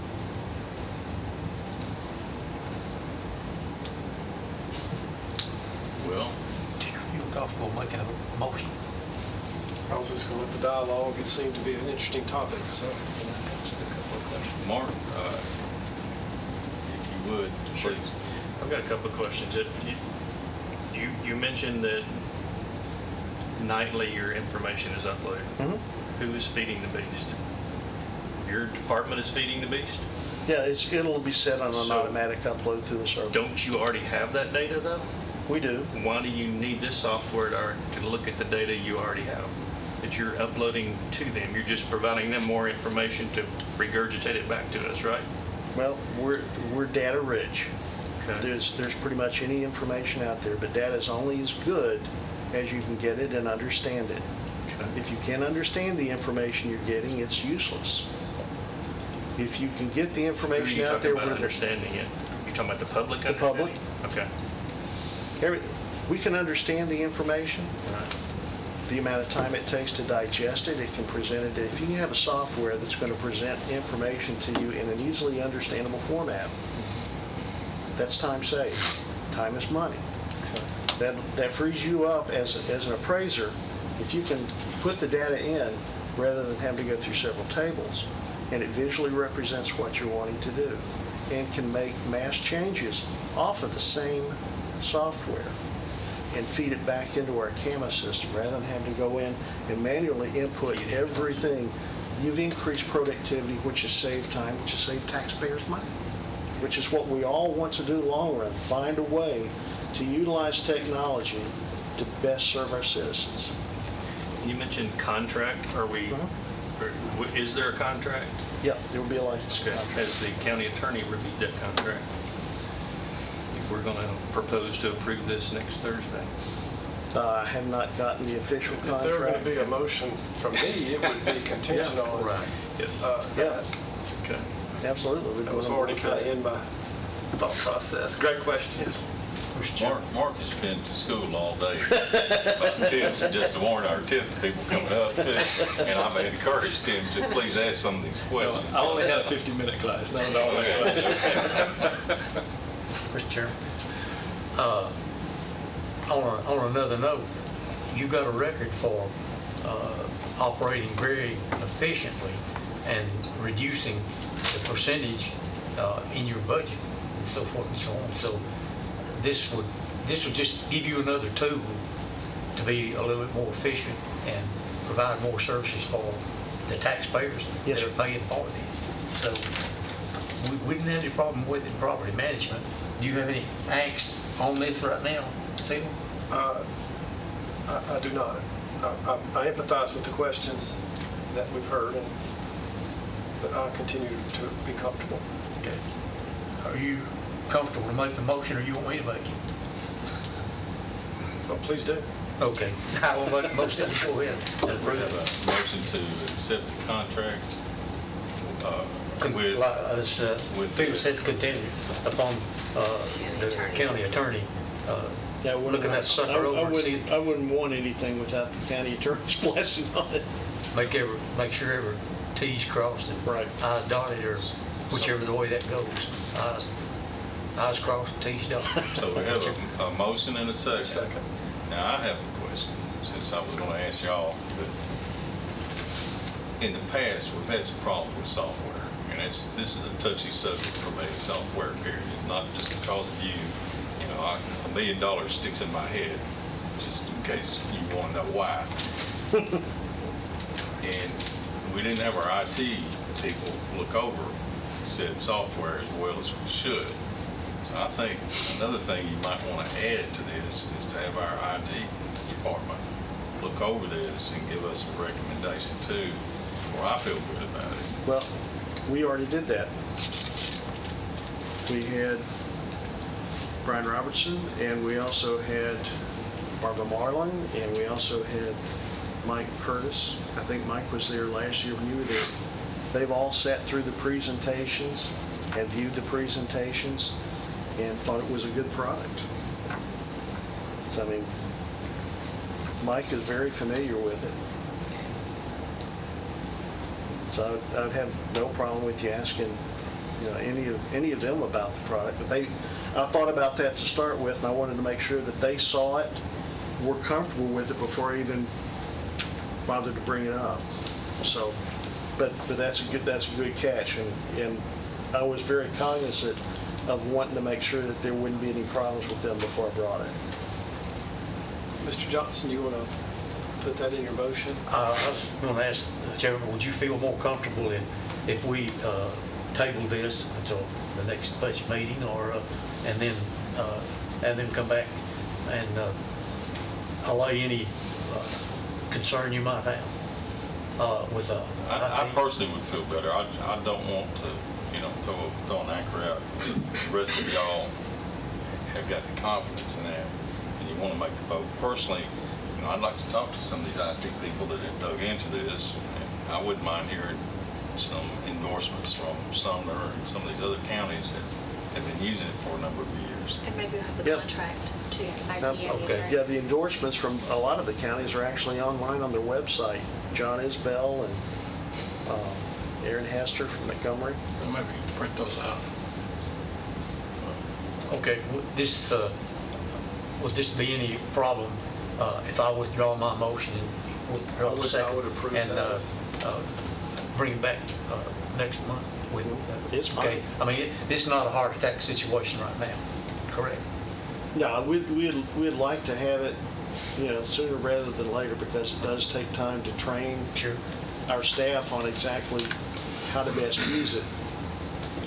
I mean, a 30-day delay, No, I don't not think- going to I run the don't think wheels off 30 of it. No, we've lived without it for 5 years, so. Okay. Give me a chance to get a I'll little better. I'll withdraw my motion. So Syria, November. if No, I don't think it's going to be around. Commissioner Dodd, If go ahead. you would provide some confirmation of who's using it and their recommendations, and contract vetted with an out. I think Rhonda brought up an out.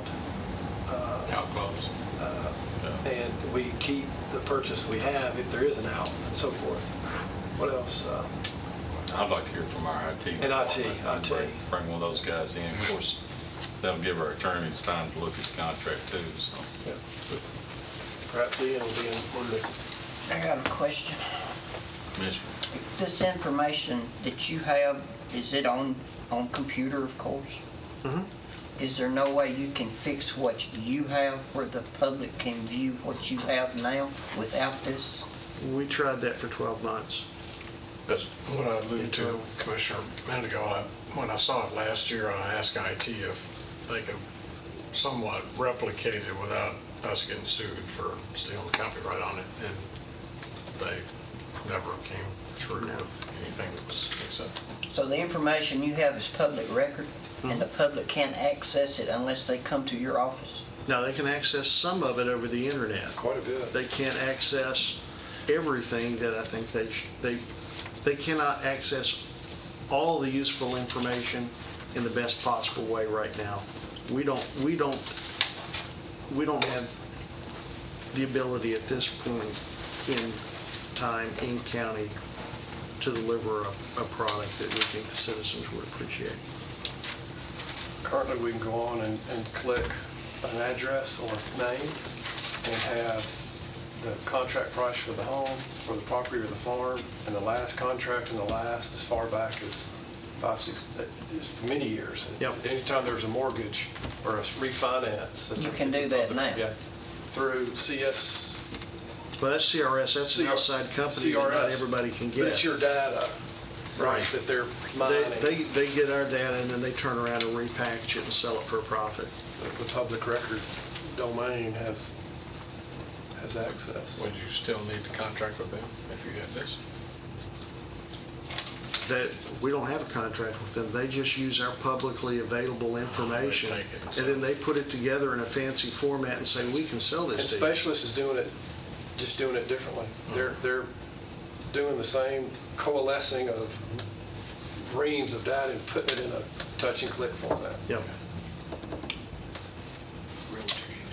Okay, so the consensus is you have withdrawn your motion and your second. Absolutely. And we're going to I request want that you they guys come back comfortable. next month Yeah. and bring the information we Not requested, at all. have it reviewed by the attorney, some recommendations from the other counties that are using it, and also recommendations or observations from our IT people. Sounds good. I'm sorry, but I'm just not much on giving away $82,000 on a, quick look. But thank you, Mr. Mitchell. Oh, no trouble. Now, do you want me to, should I bring it directly back to the committee, or would it be appropriate for me, if I found some of this information, to go ahead and email it out to you so you would have it and be able I'd to be ask happy me to any get it questions earlier. prior?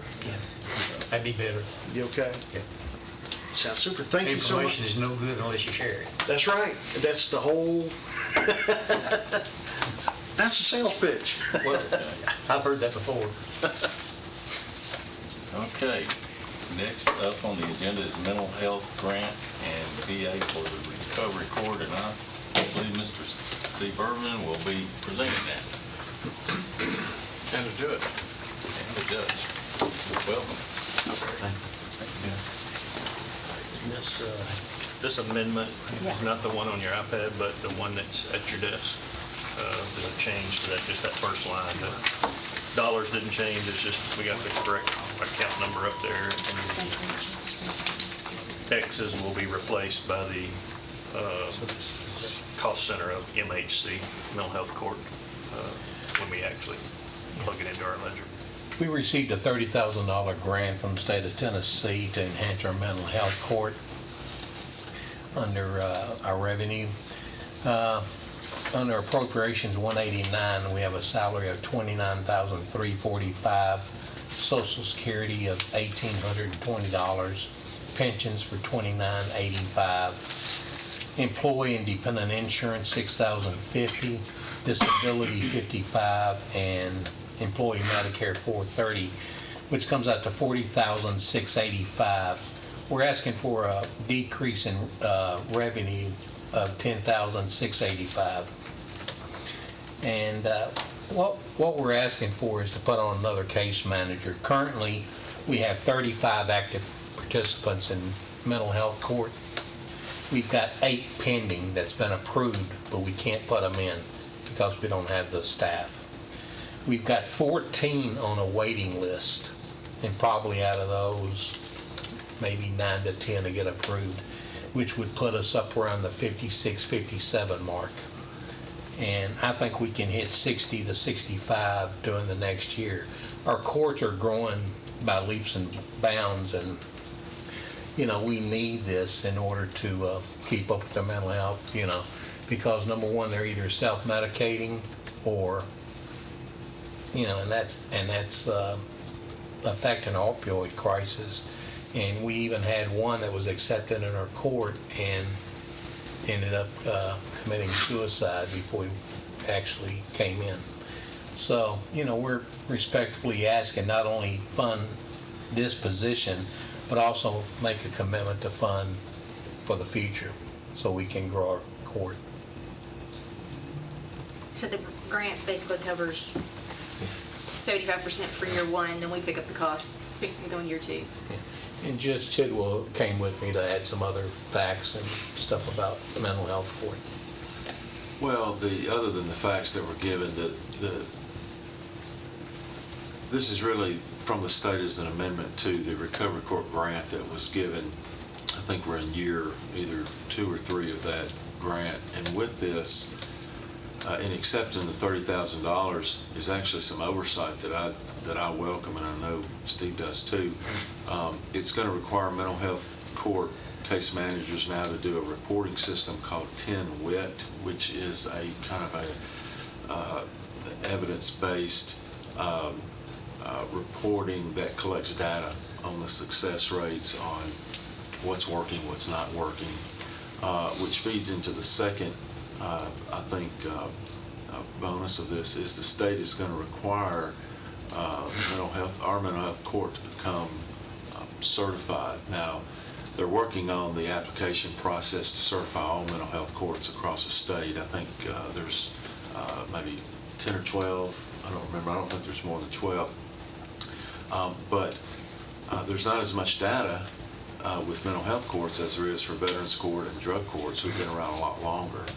And so with this money from the state comes some pretty strict guidelines, which we're happy to comply with because it's going to give us more data so that future funding requests, whether it's a grant from the state, whether it's money here, can be justified based on best practices that'll be developed. So currently there's no national best practices manual. However, we have a local user's manual, if you will, that's based on kind of the known practices. But I do know this summer at a conference I went to, there was a meeting that for the purpose of getting a best practices nationwide going. And when that happens, it's going to require reporting like we're going to be required to do under the state money. So obviously we're happy to comply with that. I know Steve and his staff, including my case managers, are happy to do that. So yeah, this just adds to that so we can have a case manager. The 8 folks that are waiting, bear in mind, I can't give exact statistics, but my guess is that some of those are in the jail right now, and upon admittance into the court, takes that $63 a day we're paying for them out at the jail to get in our program, and of course reduces that to just the cost of supervision, which used to be about $17, but that's a few years ago. I don't know if that's still the case or not. So that's basically the request. Do we know for a program like this what the typical wait period should be? I mean, you want to have a queue. You want to have some folks in the queue ready to keep feeding the program. So what should that look like? Do you have any idea?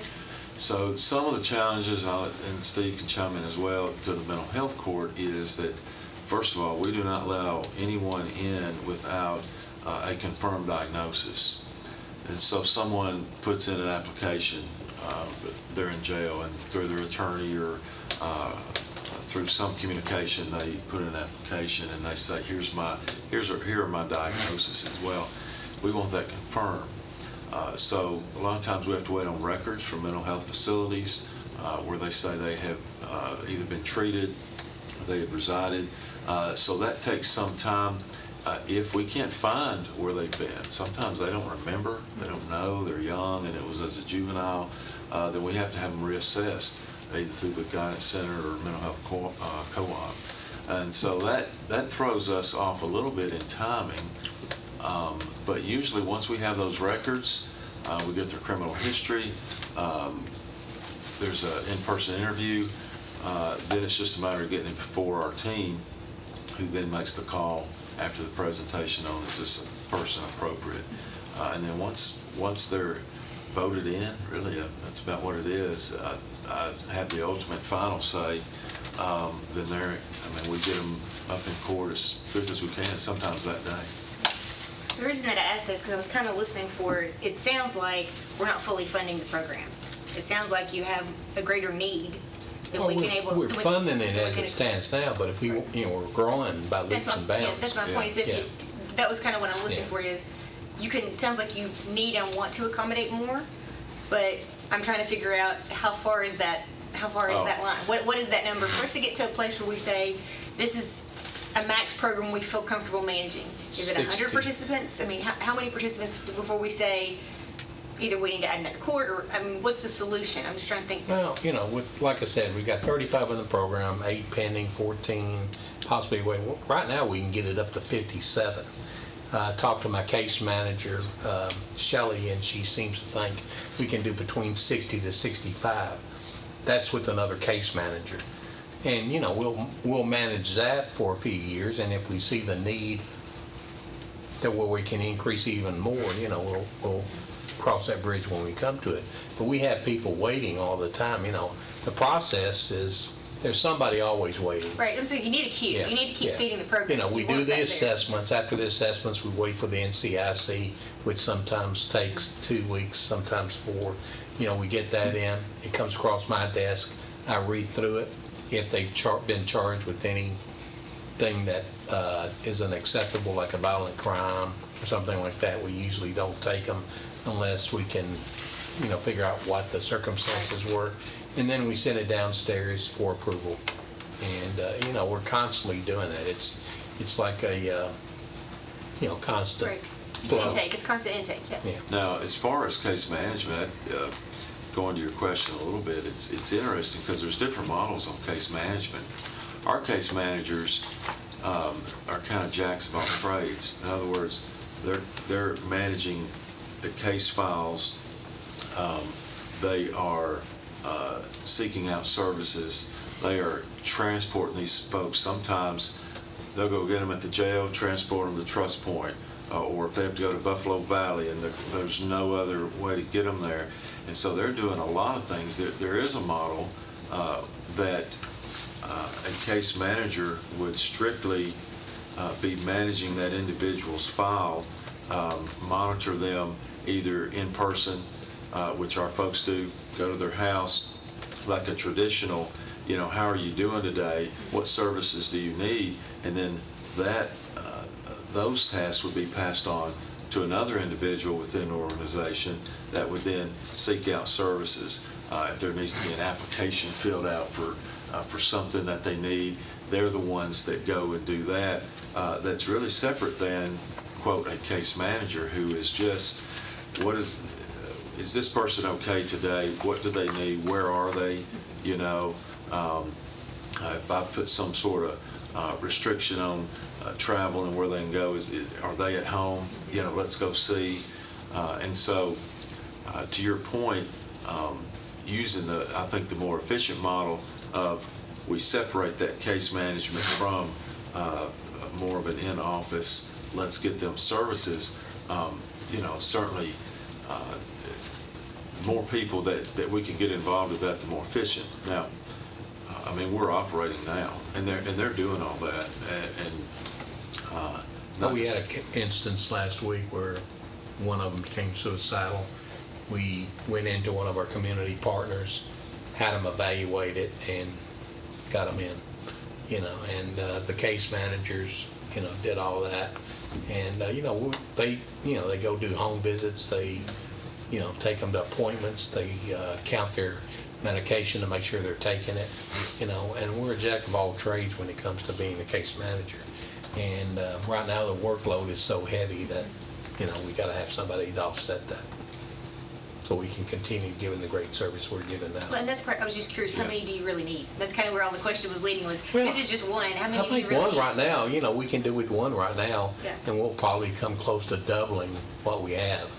And then as the time goes by and we see a need, for it, we can, cross that bridge when we come to it. But I think, right now the one is. Well, and we like being conservative and making full use of the resources. I will say this, a great example is one of our case managers is trained in occupational therapy.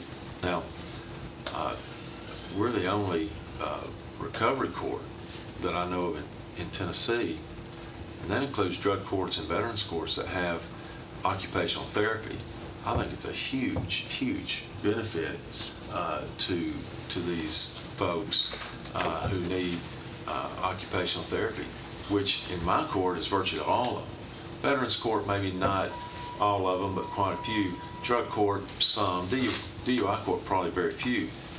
But she's one of my case managers. You know, if she were doing full-time occupational therapy, she could do that full-time with all of our recovery courts. But she's one of my case managers that she does that, not on the side, but I think she carries smaller caseload where she can pick up the occupational therapy. But I know from the mental health court, for instance, I mean, we've seen some great strides with these folks who, you know, they come in our court, they've never held a job. A lot of them have not been off drugs as an adult. They don't know how to function, you know, in society, if you will. They don't even know what a checkbook is. Of course, nobody uses checkbooks anymore, but you get the idea that, you know, they don't. We have a gentleman, a great example, who had, and I'll be respectful as I can, but he had a real odor issue because he didn't know how to care for himself. He never washed his clothes, okay? And that was part of his mental health issue. Well, you know, they taught him how to wash his clothes, and they said, what a difference that makes, you know? I mean, he lives on his own, but, you know, it's things like that that help them succeed because they're not going to get hired when they go in with unclaimed. You know? We have washers and dryers at the facility. We train them. In fact, we had two Tuesday that came in and cooked breakfast. They showed them how to cook a meal. We have clothes there for them in case they need to interview. You know, I mean, we offer a full service facility to whatever needs they have, we can meet. We just started that sensory room, and you know, it's a room that you can go in and decompress, you know, with stress, and it helps them, you know, with their sobriety. And you know, we're doing so much stuff, and I mean, you know, even with what we have now, but with one more case manager, we could do so much more and reach some of the people that we haven't reached so far. We may be back, but you know, we do like to be conservative. I mean, we want to make sure we're maximizing our resources. But anyway, it's a good question. Commissioner Johnson. The bottom line is, Steve, you're asking for $10,685 out of the ending fund balance to supplement this $30,000 grant. And that'll be from November 1st through June 30th. Okay, for an additional caseworker. One caseworker, case manager. So my train of thought is, from what I saw at the Veterans Court thing there the other day, the 3 people that were rehabilitated, divide this $10,385, $685 by 3. What's $3,000 to invest in the recovery of a human being? You know. Well, we're doing a great job out there. I mean, you know, I have great case managers, and in our Veterans Court's a prime example. You know, we've done a lot of additions to the veterans room. You know, we added the plaques with each branch of the service on it. You know, the people come in there, we treat them with respect. I greet every one of them every morning, shake their hands, you know, thank them for coming in, how their day going. And, you know, we have a good system out there, and, you know, I think it's only going to grow. And I think that's what the intentions was earlier, is to grow our recovery court. And I'm going to follow up, because when I spoke to Steve about this, that with that, it is a commitment to fund it next year when this grant is gone, so that when he is interviewing people, he's not saying, well, It's different. yeah, that's really what I wanted him to have from y'all. But this grant is recurring Or is it Right this- now, it's this is a for one-time. this grant? It came in as an enhancement, but when we actually got it, it was just another grant. It was not an enhancement. But, you know, we may get it next year, we may not. You know, I mean, if we can show the numbers, you know, like the judge knows, if we show them with the money they're giving us, we're doing what we say we'll do.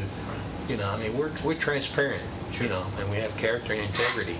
You know, we operate the program, and whatever I tell them we'll do, we do. And if we do that, you know, I think it's a good possibility. I can't guarantee it, but I think it's a possibility they'll renew the grant. But there'd be the possibility that we would be looking at a $40,685 additional into your budget next year, correct? Possibility of that too.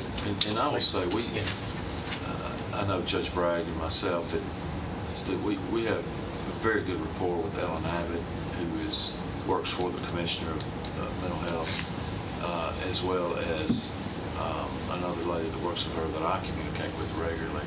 So I try to keep those communications open, and we email regularly, and don't talk as much as we email. But certainly the hope is that as we get towards the end of the initial 3-year grant that this was an enhancement of, that we're going to be eligible to even renew that grant. And so the hope is that this gets swallowed up in some grant next year. We'll just have to wait and see. Well, I think grants are always, you know, they're great. I mean, you know, we always look at them very closely and, Sure. you know, just make sure that it's something that we want to get into, because I think by their very nature, a lot of times the intent is that it's seed money to get you started. It's not money that's going to continue to be ongoing. And so, yeah, But I I'm think grateful for if the they- seed money we've had, and I do think it's a worthwhile program that we should continue. I think if they see that what we're doing with the money, Yeah. and that we're actually helping people, like the Veterans Court with 3 graduated, and we're graduating people, we're making them better citizens. They're not, you know, going back and committing the same crimes. You know, I think that's a plus in our, you know, in our cap, feather in our cap, because they see the money's going to good use, and I think they'll refund it. One thing I want to kind of throw into the mix here, outside of it helping these people, which is, to me, the main thing that we're doing, but we're also taking these people out of our jail, and that's costing us at least $45 a day. You figure for a year, one person, that's $16,425. If he gets to 60 people, just at $45 a day, that's almost $1 million. That's $960,000. So not only is it the right thing to do for our mental health people, this is helping people that are causing a lot of our crime because they don't know better, for one. But two, you and I are paying for these guys. Either way. And not only that, this cost here, I'm not counting the medications that we have to provide for them while they're in jail. So I think it's a very good idea myself. So. This is just a side note. Then do we help pay for their medications when they're going through mental health court? Is that anything we help the case managers try to help with, or I didn't know. Well, 'Cause that's a great point. A lot of times the issue is they can't afford their medication. Well, most of the time they're gonna fall under Medicare or TennCare, and so that's gonna pay for it. They just help them navigate the process to get it. Exactly. We do have a few that are on private pay insurance, and so they fall under that. But of course, while they're in jail, it's on the county. Right. When they're out of jail, then that's.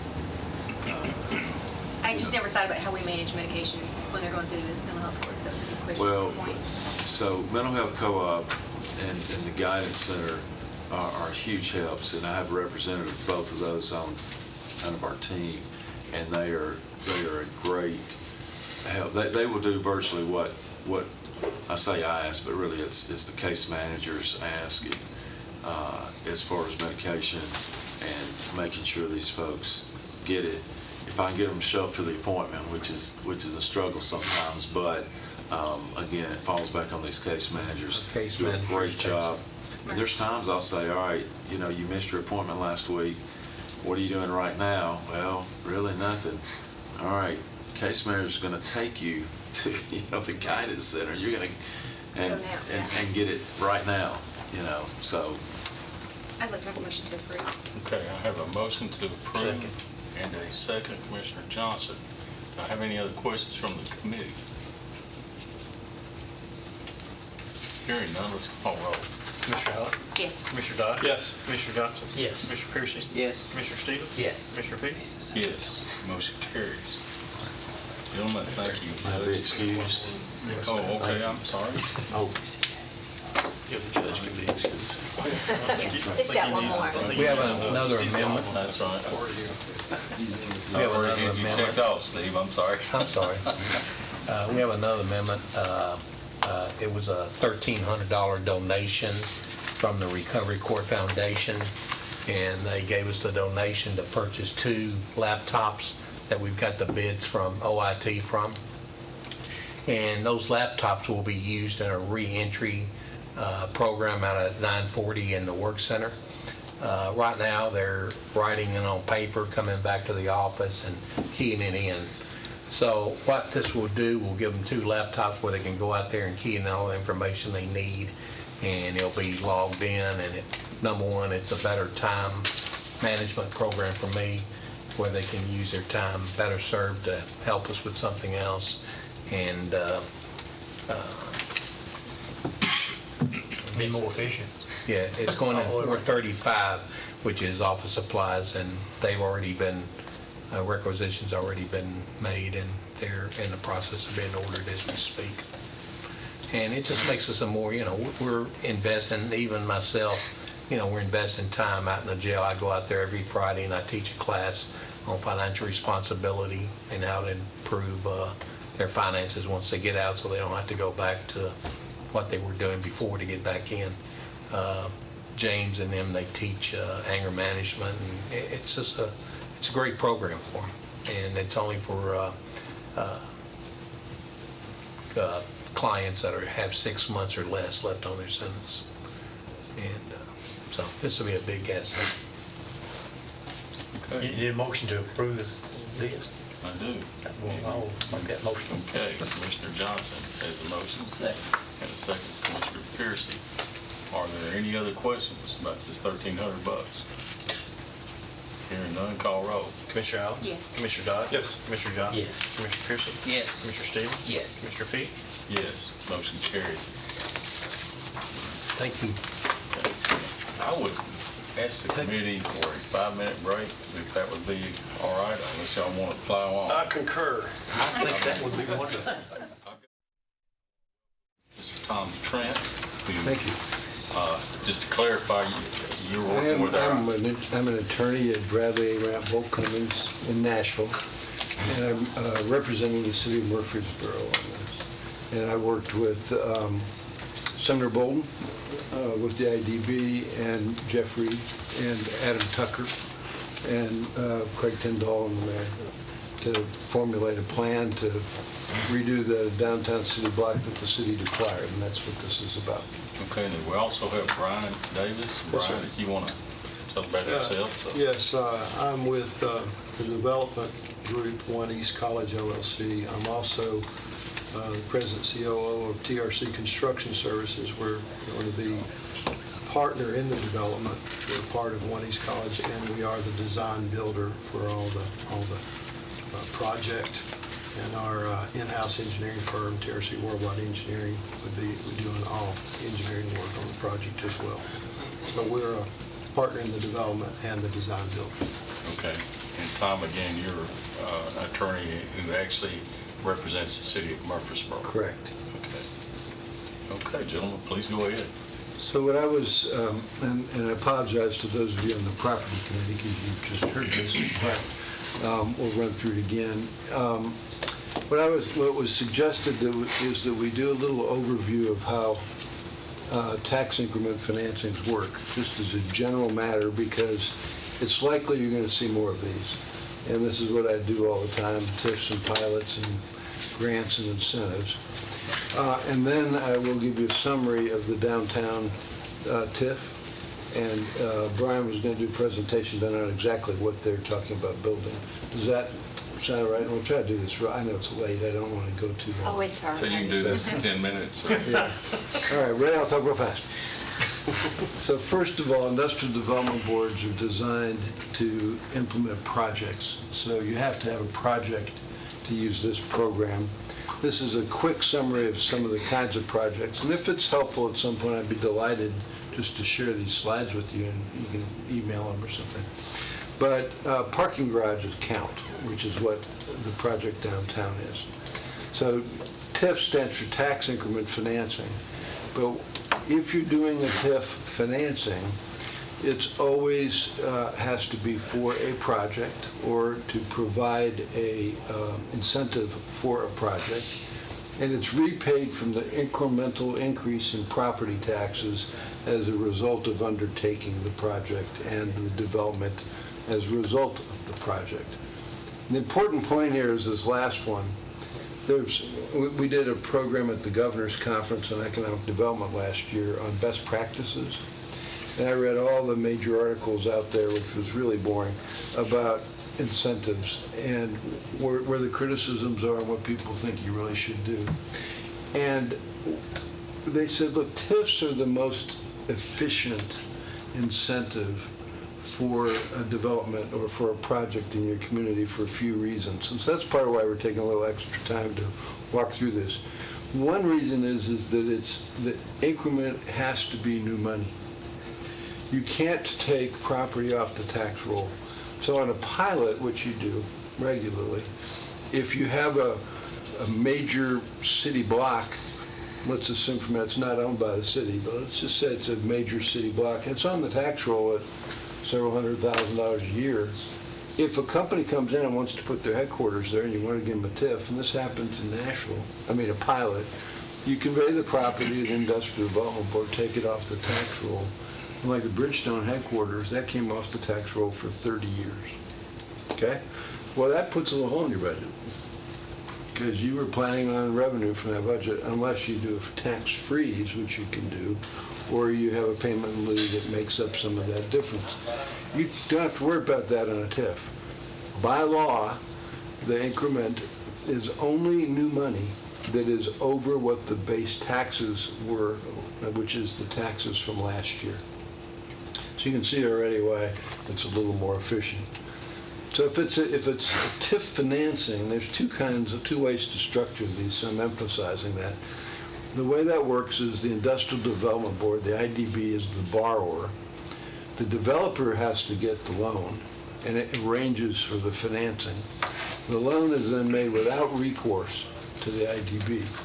So unlike any loan you and I would get typically, where if you buy a car and you borrow money for it, if you forget to get your insurance and the car is stolen, you still have to pay the loan back, right? That's recourse.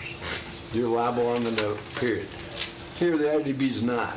Their only obligation is to take the portion of the increment that you agree to give them, put it in a bank account, and then use one of those old-fashioned checks he was talking about once a year and write a check to pay the payment on the loan or to repay part of the cost of the project.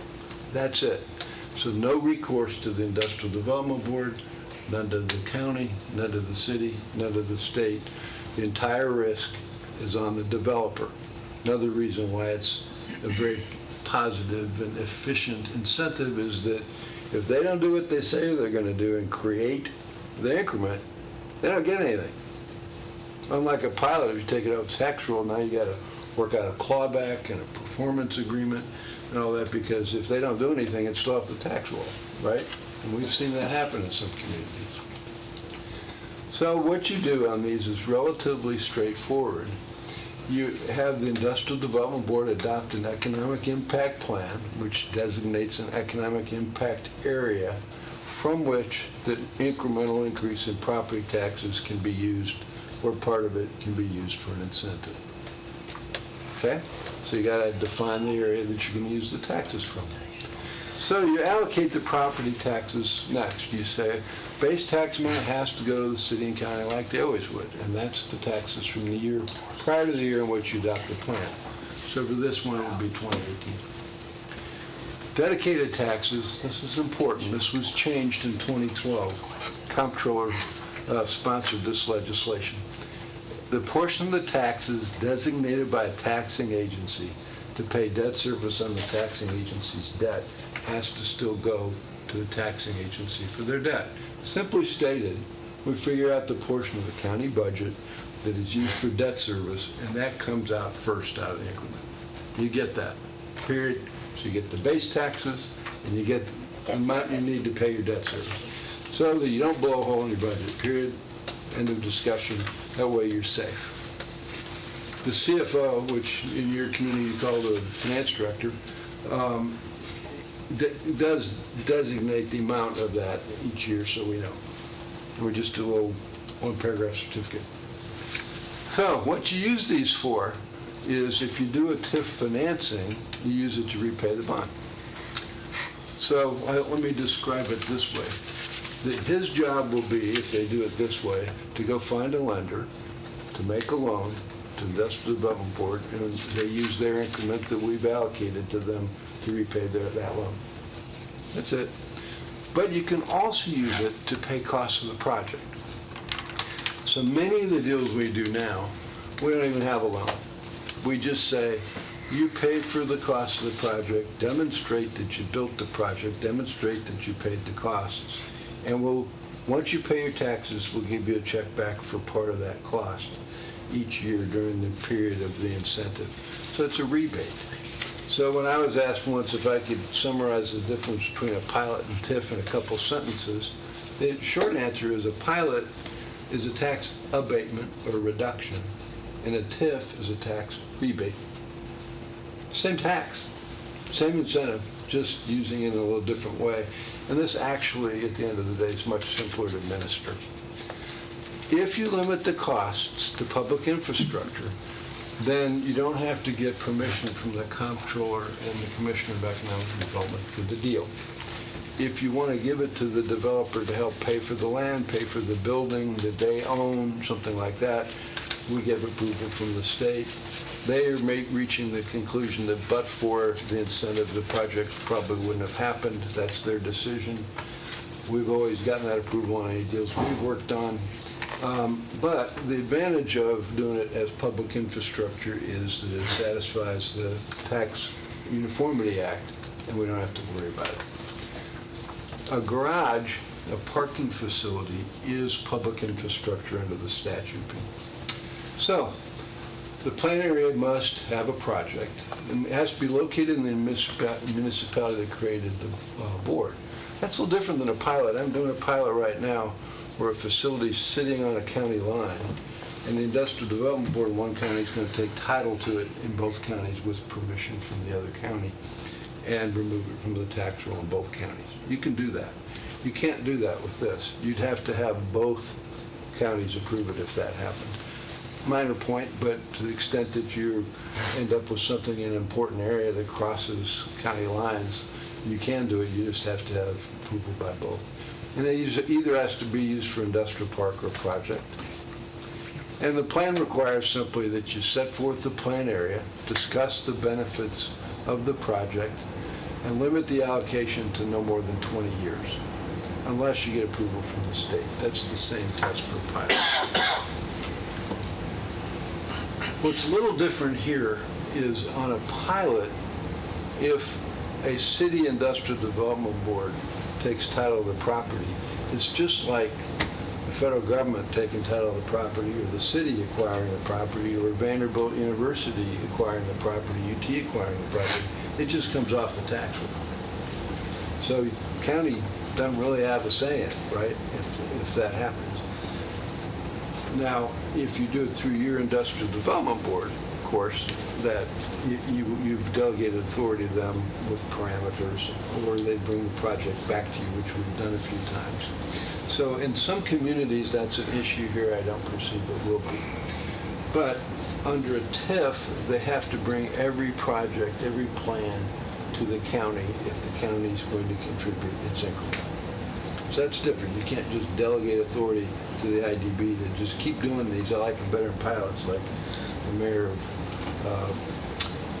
neighboring county told me. But here, you have to bring it back. The first step is the Industrial Development Board has to publish notice in the newspaper for 2 weeks and then approve the plan. Then it recommends it to the city and the county. The city has already approved this plan, as has the Industrial Development Board. So now it's up to you.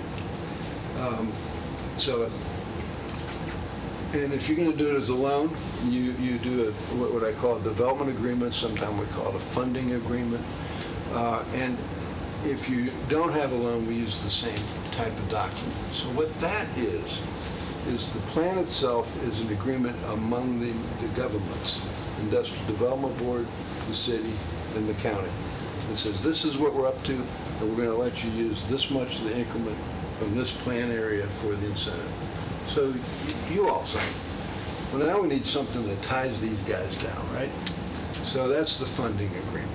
We say, okay, you got to spend at least this much money.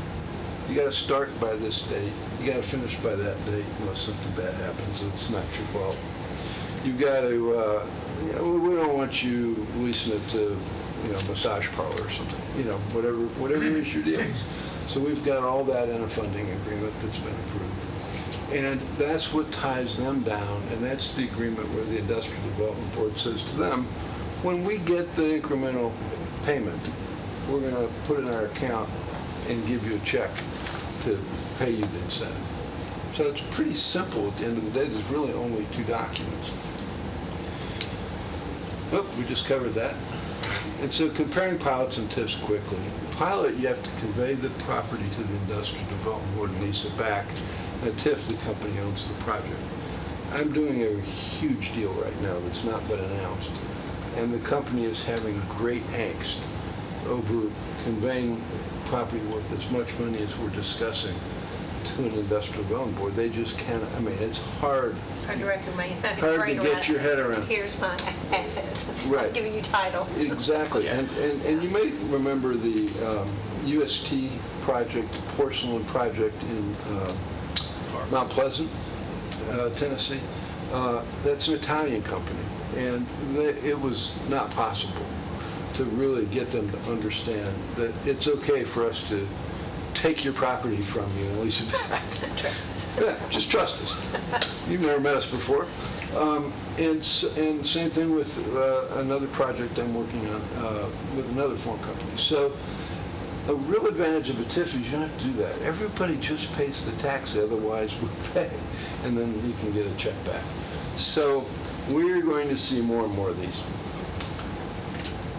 Property affected is a pilot covers just the project. A TIF plan area actually can be larger than the project you're inducing.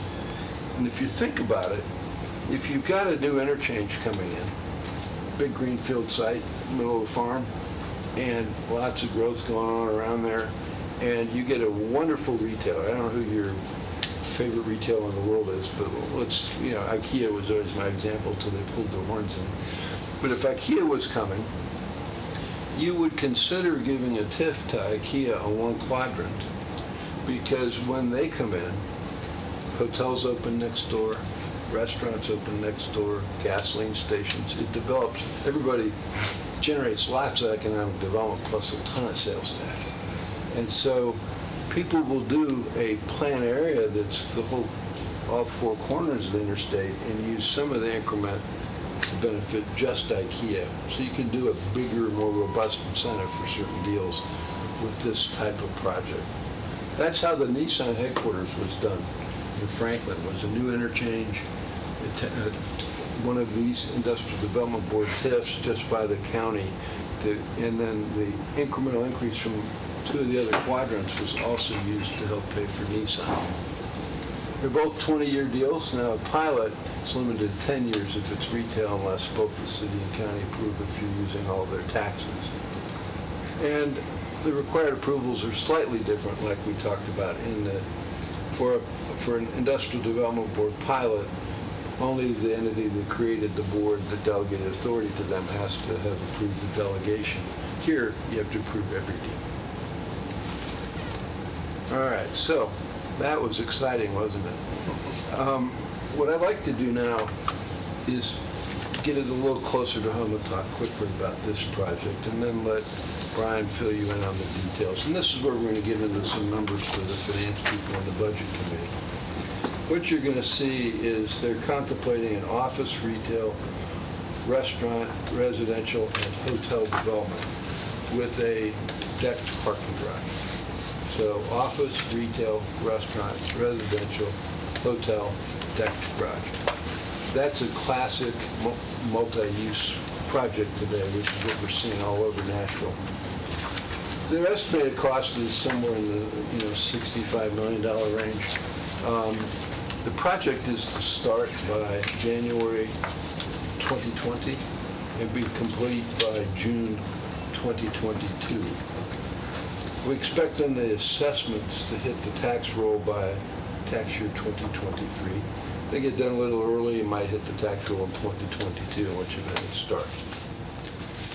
The increment is the increase in taxes from this city block. The plan area is the city block where the Methodist Church with the bell tower is, just right at a corner.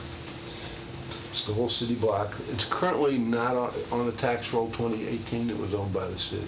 So you haven't gotten any money from it. The city hasn't gotten any money from it. So when the incremental increase in property tax occurs, we're going to, according to the plan, reimburse the costs of what we call the initiation expenses. But basically, it's the attorney's fees and things to get the plan approved. Each year, you can take up to 1% of the increment to reimburse the city, the county, and the IDB for any of your costs that you incur in handling the thing. And then the excess, the dedicated taxes go to the city and county as usual. And the excess then would go to the developer until the earlier of, they hit $6 million or 15 years of payments. So this automatically ends at $6 million or 15 years. So 15 years from completion date or? Yeah, 15 years of tax payments. So if it's 2023, that would take you to the tax year 2020, calendar year 2028, 38. Since this is public infrastructure, it's a parking garage, it does not require state approval, so we don't have to deal with that. And here's some numbers for you, and it's outlined in the plan, but at the property committee meeting, I was asked a question I didn't know the answer to, which always drives me crazy. But I had in the plan worked with Sumner and Adam and Jeff, with help from the developer, the estimated property taxes, sales taxes, hotel motel taxes, but we didn't break it down by city and county. So I was asked, well, what do you think the county's portion is? So we went back and tried to calculate that. So right now the county receives nothing since it's off the tax roll. We anticipate the sales. Is that nothing in the entire one block area? Correct. Well, I mean, that entire one block is all of that? All of that's currently by the city? All that's owned by the Because you're city. talking the parking lot and some other stuff that are Everything. hanging around there. So- Yes, The sir. little So the Park 20 Maples building, The the library had been 2018 is using zero. it for So zero really, it's not time. on the tax rate. Okay. It's not on the tax rate. So I wasn't sure we start exactly kind of where it was above, laying in that's one the block increment. out. The That's what's increment messing above with zero. Right, which is unusual, but yes. I've had that happen before where we've had nonprofits sell land, and I have converted, one city converted a park, which is the same result. So you take, right now we anticipate that the sales tax is going to be around $1,660,000 total. My understanding is that about 15% of that goes to the county to help fund schools. Yes. So So that's about $250,000 a year. 15% of the $1,660,000, Okay, so, $249,049 is my math. But these are all estimates. I want to be very clear because they're based on what people think the sales tax. so of the sales tax, Yes. of the that's local. total. Yeah. half goes to education. We were told 15%. 50.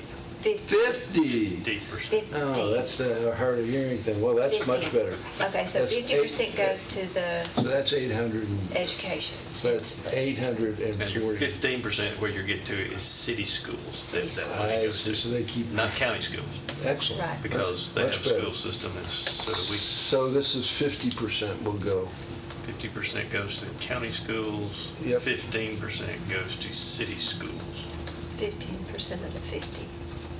About Got the it. 50 we have left. So 15% of 50, which is 7.5. Okay, city schools. Good, so the real number for you is $830,000 a year roughly in sales tax for the schools. The lodging tax, my understanding, is 5%, which is about $160,000 a year, because I understand that the city has the same. They got 2.5, 2.5 city? unless they went up, I think. Did they go up? 5%. They went to 5 That's this what I last was time? told, Okay, yeah. yeah, okay, we were at 5. So that's each. The property tax, we suggest, we met with, well, I didn't, but somebody met with the property tax assessment and got an estimate of somewhere around $46,069,000 is a likely assessment. Could be higher. And then I just, divided by 100, multiplied times 40, and my understanding your county tax rate's now $2 to $21.94. Yeah. That comes out to $409,000 a year. So that's your portion of what the property taxes would have been, or will be, what gets paid. Of that, as of May, we took your budget, and I understand that's last year's budget, and your percentage of debt service was 8.727%. So would we not take that portion of the property tax that is dedicated for debt service? Yeah, well, that's where I'm going. Okay. So you then take, as of last May, it was 8.7% roughly. It might be different now, you can help me get the right number. But that would have been $35,000 a year out of the 408, because that's 8.7% of that. Okay? So it's 50 cents. That was the, It's Is that close? 50 cents.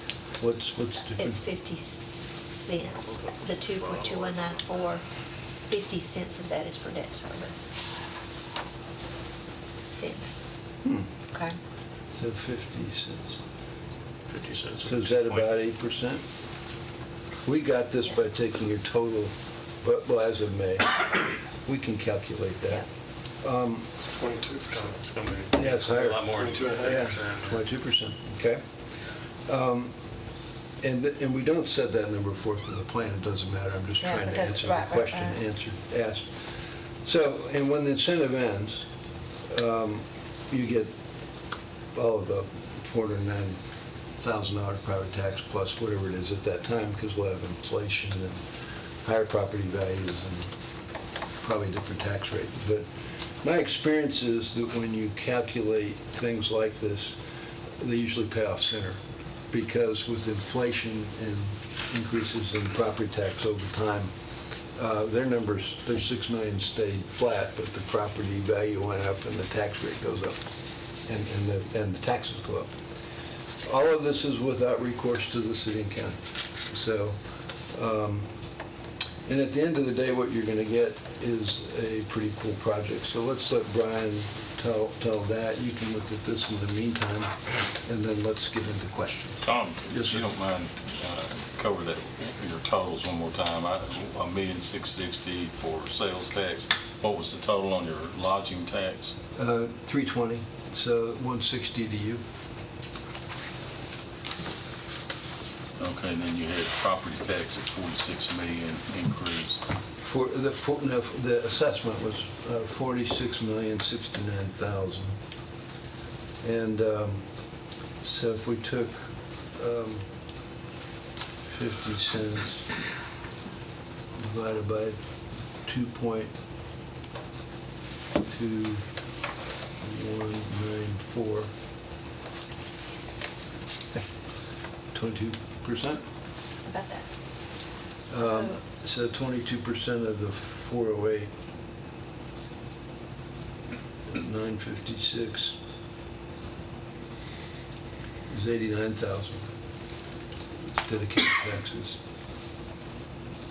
89,097 based on these numbers, and we can, I will email all this to you Right. so we can, before next week, make sure everybody's on the same page, but that looks really close to me.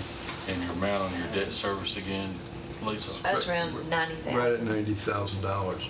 So 250 plus, no, I'm sorry, it's 880,000, 830,000. Sales tax, So when you're talking about that, plus 160,000, plus 90,000. That's more I made. It's right at $1,080,000 a year total, but that includes the property tax that we're going to use for the incentive. So without that, no, that does not. No, That that's sales sales tax number is tax. huge, isn't it? so I guess that was my question, when we're talking about the tax increment that will be used for this. Is it all of these that you're asking for? No, Or none. just? Not only the property tax? This is what you keep. That's where I just wanted to make sure that. Yeah, that- no, you that- will get, if, simply, we'll confirm this, but based on the numbers, you'll be getting over $1 million a year, each year, while they're getting somewhere in the neighborhood of 500, until they get to 6 million. I have just a in the weed Sure. question. Yeah, it's my job. So- Okay, so the property it's there and it's on the tax roll. Is it on the tax roll or not? on the tax roll? 2018, it was not. No, I know, it's zero, but Oh, at this point, yeah, we're now yeah. 2023. Oh, yeah, yeah, it'll be on the tax It's on the roll. tax roll and the assessor, We'll assess issues it a- just like normal. okay. He gave us an estimate. So does whoever owns pay that and then we write a check back? Yes. Is that how it does? Yes. Okay. Everybody pays, and let me explain why this is cool from the way we structure these deals. You got a mixed-use development, so there are going to be condos that people own. There's going to be a restaurant that somebody will lease, and the lease will say the restaurant's going to pay the tax. There'll be a hotel pay that tax. So all those people are paying their tax just like they normally would. Some retail. And then a portion of it is basically rebated back to pay for just the garage. Okay. And that garage is going, part of the garage will serve the development, and part of it will be open to the public. And if it's not, this ends and they get hit in the head. Okay? Plus infrastructure around the perimeter. Right, yeah, sidewalks, public infrastructure, stuff that the city and county would own. Yes, sir. What was the 90,000? That is the Estimated amount? estimated dedicated tax. That's the part we keep. Right. Debt service. keep. That's so you can pay your debt service, yeah. Plus 1%. Well, the 1% is reimbursement of costs of maintaining the TIF stuff. Including the counties. We get to, So you'll have a GASB form you have to file. You have a little time on that. And you know, you can charge for it. I'll have to keep up their hours. Yeah. But I mean, it's not a lot. We spend a lot of hours on We that. do. It's good. My hourly rate's Months. 10,000 an hour. Yeah, we spend months on that. So it's not that average 1%. No, it doesn't usually come. I thought you had an below- average. I thought you shared. No, it can't exceed 1%. That's it. By statute, you can go up to 5%, but I've never seen anybody go to 1%. There's just not that much that has to be done. These are simple deals once we close it. It's literally one check back, one check out, which is really a lot simpler than those pilots. And then who keeps up with getting to the 6 million? Do we keep up with that? They have to, oh yeah, that will be a report that you and the IDB and the city are all going to keep your eyes on. Revisit to So make sure. is this 6 million the combined city and county? Yes. Right, okay. Everybody's. Everybody's, Yep. okay. So we're actually paying a percentage, or what percentage would we be paying if we went through with this, of the 6 million? Well, I mean, our tax rate is higher than the city's. 2/3 or so. Yeah. Do you agree with that? Yes. You get more of the sales tax, though, it sounds like. No, they'll get it. No, they'll So get you it. get 50% towards. But the other 50% goes to the city of Murfreesboro. Okay, so you get the same. Yeah. Okay. You get lodging taxes about the same. So it's, from the city standpoint, the revenues this type of project generate make this a heck of a project for everybody. And plus, to be honest, the main goal here is to redevelop that site downtown and encourage some retail and residential living and have a new beautiful hotel. So Is the area just the block? just the block. Okay, so Brian, you'll be telling us about that. Yeah, I will. Your turn. I don't know if my slideshow can top all that. We'll give it a whirl here. I think it's, yeah, there you are. All right.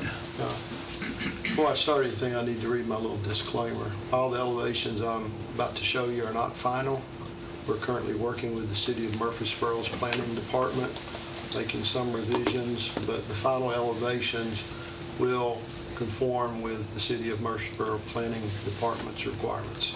And as my daughter, the architect, reminds me every now and then, elevations mean pictures. The development group is One East College LLC. And One East College LLC is made up of TRC Construction Services as a partner, Onyx Investments out of Tampa, Florida. And TRC, we're located in Brentwood, headquartered in Brentwood. And our sister company, TRC Worldwide Engineering, will be doing the design work. So we are an investor in the development as the developer, and we will be doing all design and all construction of the complete project as well. So we've got skin in the game. We're not just a contractor. All right, let's see if we can. All right, these are just some aerial views where we plugged in, and again, our elevations changed even a little bit from those. But the courthouse is just to the left, the square.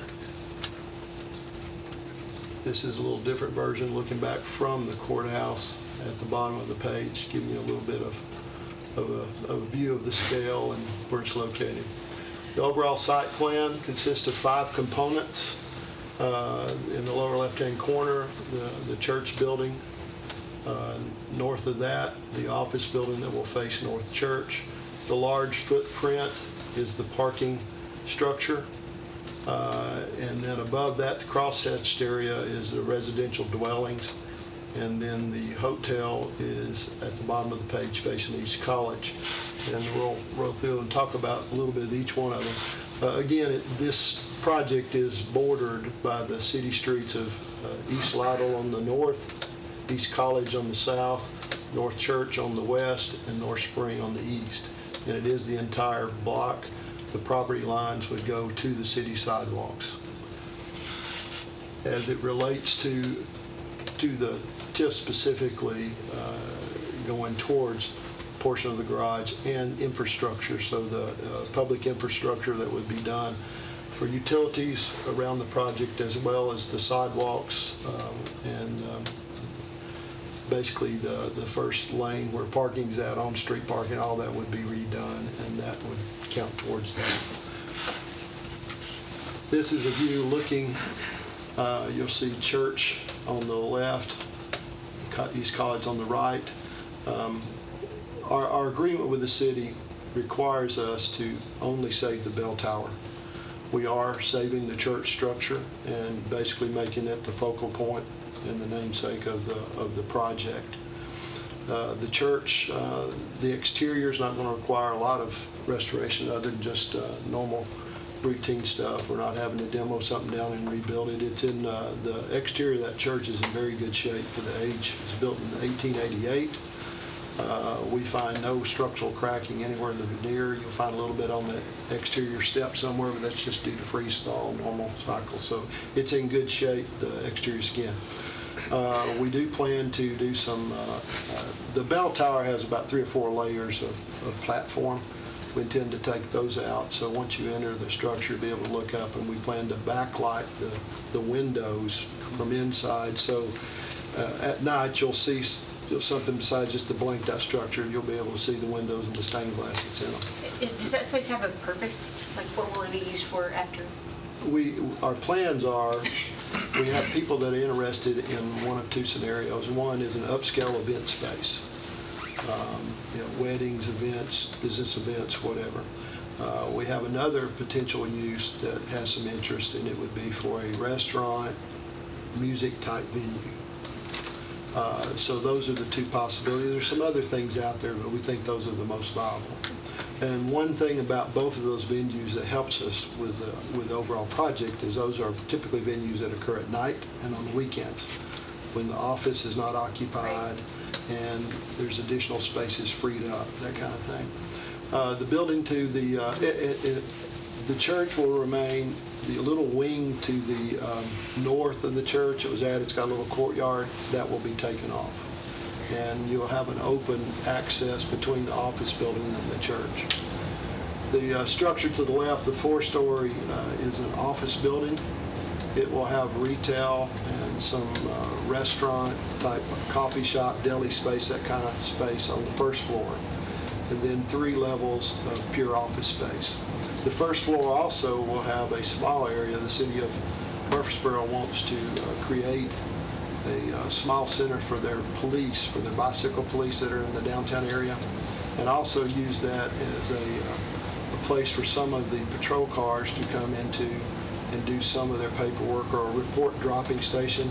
And the purpose of that, they've expressed, is to get the patrol cars back in the downtown area. Once they relocated, there's less of a presence since it's no longer in downtown. So that would have more patrol cars in the downtown area, dropping off reports, doing whatever they need to, along with the bicycle police. That's probably going to be 1,000 square feet or so. But the first floor is retail, like I said, coffee, restaurant, the rest is office. We give that view as a street level view, and you're standing in front of the church looking towards it. And again, we're working with the city planning department to continue to update these elevations to suit their requirements. This is a view of, you were looking at the other end of the building, looking back towards the church, looking south of the office building. And some of the colors of the bricks are not set in concrete, so to speak. Sometimes the programs do not render the colors absolute. Again, that's a little bit higher view. You also see the church. You'll see the parking structure and the residential coming into view to the left on the east side. You'll notice between the residential parking structure and office building, where the big shadow's at, there's about a 43, 45-foot wide open space that will go through the project and back to the hotel. You'll have open space between the hotel and the church, and between the church and the office building, the hotel and the parking structure. All those will be open spaces. We have a view here. If you're looking outside the office building into that space, where you would, it'd be dressed up a little differently with pavers as opposed to asphalt or concrete. A lot of landscaping, benches, more of a more welcoming and livable space, if you will. Probably have some low-level lighting. The idea would be to encourage people not only to feel safe, but it's a comfortable area to be in. You're not just one building slammed up against the other. This view would be at with Lytle on the right, Spring Street on the left, and the parking structure, we're working on a few more ways to kind of disguise it, if you will. The top 3 levels are residential. You got a 4-level parking structure and then a podium deck, and the residential sets on an L shape. 3 levels, approximately 55 units with a mix of 1-bedroom, 2-bedroom, and some 3-bedroom. The parking garage will have some elements at the lower level, so people don't just walk through it. So there will be some low walls, if you will, around the perimeter. The parking structure, you can see there, the parking structure, the cars that are dedicated to the residential will pass through a gate at the top of the garage that they would only have access to, security gate. Once they're through there, those are pure residential spaces. All the other spaces in the garage, which is 505 cars, all the other spaces are used for the office, the hotel, the other events, and additional parking for public parking, which the public parking won't be limited just to that. Some of these other spaces are going to be open as well. Brian, But the amount, excuse me, did you say there were 500 spaces other than the residences? There's 505 spaces total. Total, counting the residents? About 110, 112 spaces for the residential. So about when you go 400 through the math, and you use approximately a 20% share calculation, which is pretty common. The additional space outside the mixed use is going to be approximately what's on the ground in the parking lot right now, at about 130, something like that. Will the parking lot be built so it can be expanded if needed? I don't see that could, by the time this is developed out, that's probably going to meet its max. Can you have residential above it?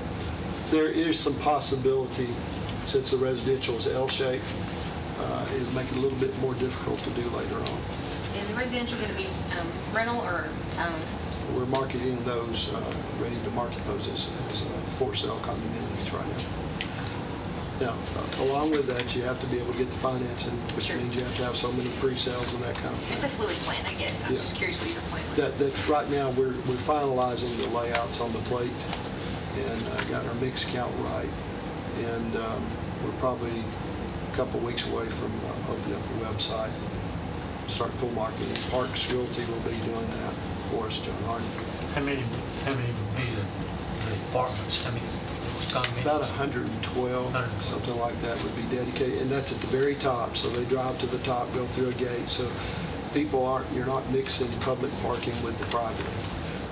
Now, I say public parking will be open to the public, but it will be gated, and after a short period of time, we'll be charged for it to be able to control people from not going in there and parking and leaving their vehicle for a week, which is happening in other places.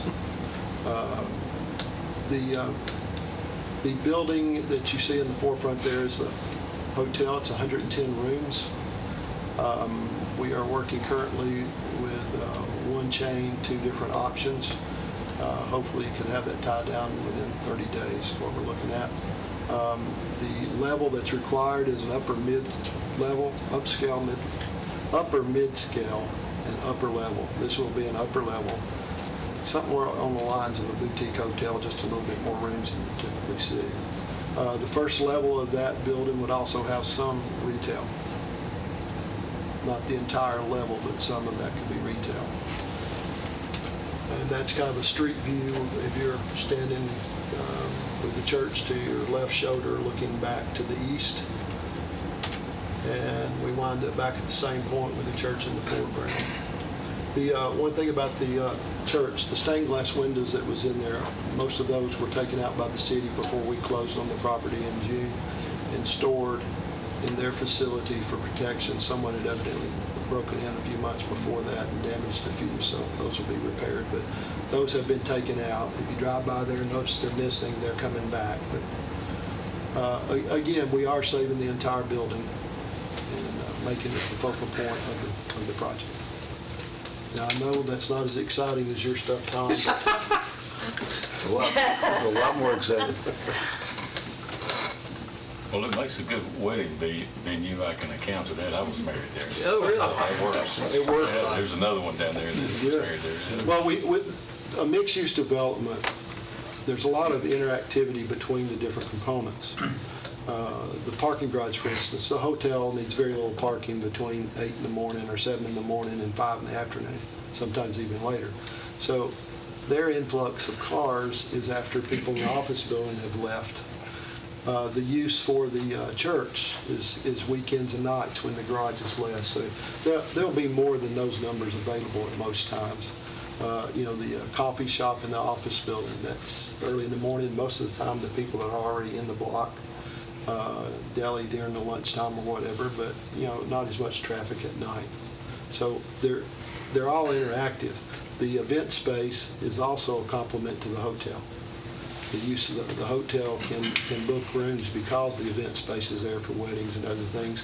We hope to create some agreements with MTSU for some of their business travelers. It's exactly 1 mile, literally exactly 1 mile from that corner to the campus.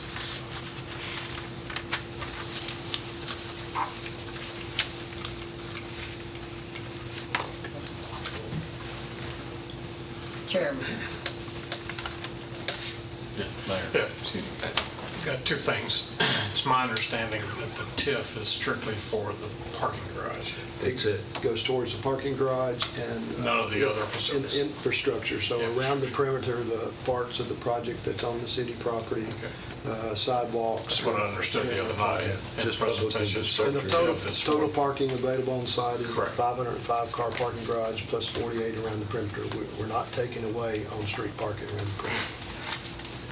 okay, and members, you've heard us talk over the last year that the city is interested in putting a court over in the 6th floor of the new judicial building. Okay, so I had told them that I was not interested in talking to them about moving their city court from down here over there unless they were willing to step up and add another layer onto the judicial building parking lot. You know, and that price escalated in the course of less than a year. It's gone to over $3 million. I think that this would, there'll be public parking about the same distance of about 200 public spaces. Well, there'd be more public than that as far as the excess space beyond the mixed use if it was all maxed out. Is about 130 something, which is what's on the ground So right now. I think that would save the city and us of having to put another $3 million, and the city put $3 million into 2 more stacks onto the current by allowing this to go in, and those people going to our new judicial building would be able to utilize that parking space.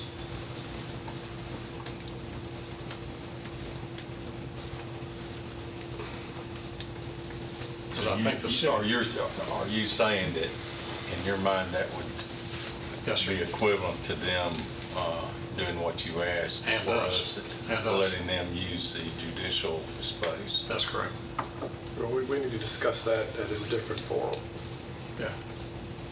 I'm not, okay. Well, I agree with you. I don't want to sell this on that. No, I'm just threw that out because. And I'm the same way. I was just asking the question if that's where we were headed with that, so.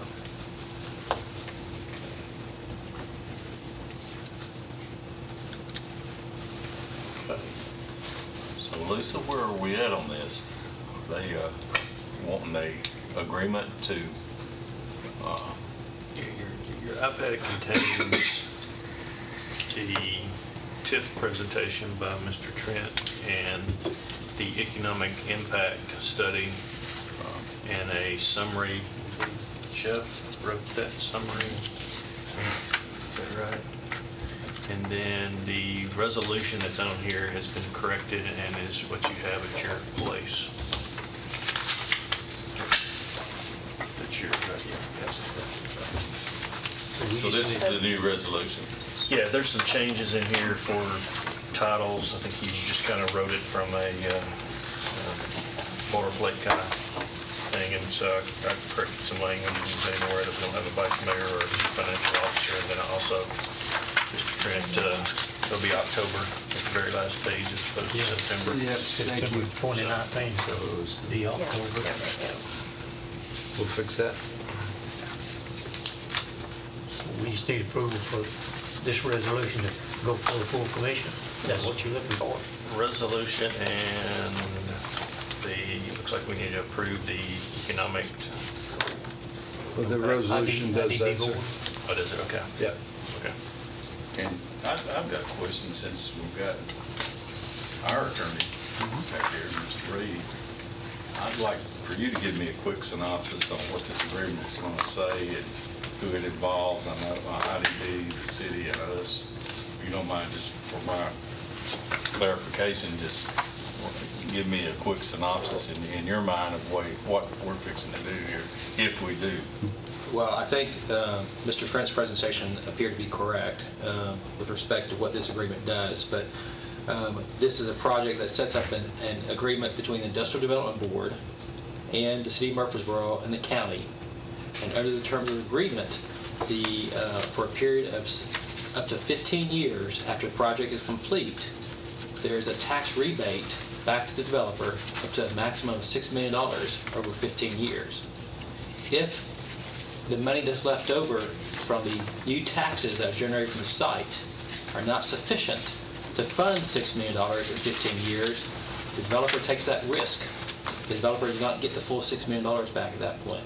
But after 15 years, whatever, if you remember what Mr. Trent said with respect to the property taxes that are being generated from this property, currently there's 0 property taxes being generated. So the tax increment is all new taxes that come from this site are going to be new taxes, property taxes from this site. So of those property taxes, the county gets its first component for its obligated funds, for its in debt that he has on his books already, which I think I heard was what, 22%? It comes out to 21, or calculated 21.62%, because what we were looking at earlier was the preliminary before the final vote was made on the So the county gets that money from property taxes off the top. Okay, it also gets the money, any expenses that's incurred from the county finance department to do its forms it has to do each year. The balance of that money goes to the developer to refund them up to a maximum of $6 million over a period of 15 years. If they get $6 million earlier, that's when it stops. If it takes 15 years and they still don't get $6 million, that's when it stops.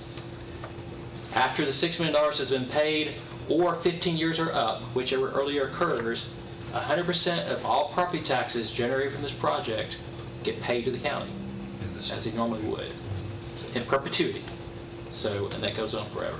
At no time, the way I understand this, would we ever be requested to write a check for money that we had already received from this, from the development group. The county has no obligation financially in regards to this. If the project does not generate taxes, it's at no risk to the county. Or the IDB. Or IDB or the city.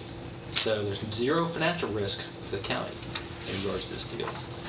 So the developer takes the risk in regards to doing this, and they have to build the project out. It has to be built in accordance with the plans you've seen. If they don't do that, they don't get the tip. Well, I appreciate hearing this from our attorney. You know, that's one reason I asked on the front end who actually Mr. Trent was representing, because I like to know. Absolutely. Who's actually got skin in my game, so. But that sums up my questions, and I appreciate your synopsis here. Thank you. So, we've heard our presentation. What other questions have we got? If there are no other questions, then we'll entertain a motion. Make a motion that we send this on with information. Second. Motion and a second, Mr. Dodd. Is there any other discussion? These guys would be happy to talk to us. Hearing none, let's call roll. Commissioner Allen? Yes. Commissioner Dodd? Yes. Commissioner Johnson? Yes. Commissioner Piercy? Yes. Commissioner Stevens? Yes. Commissioner P? Yes. Motion carries. Thank you, everybody. Thank you. Thanks, guys. Sure. Sir. Yes, sir, Brian. Good to see you again.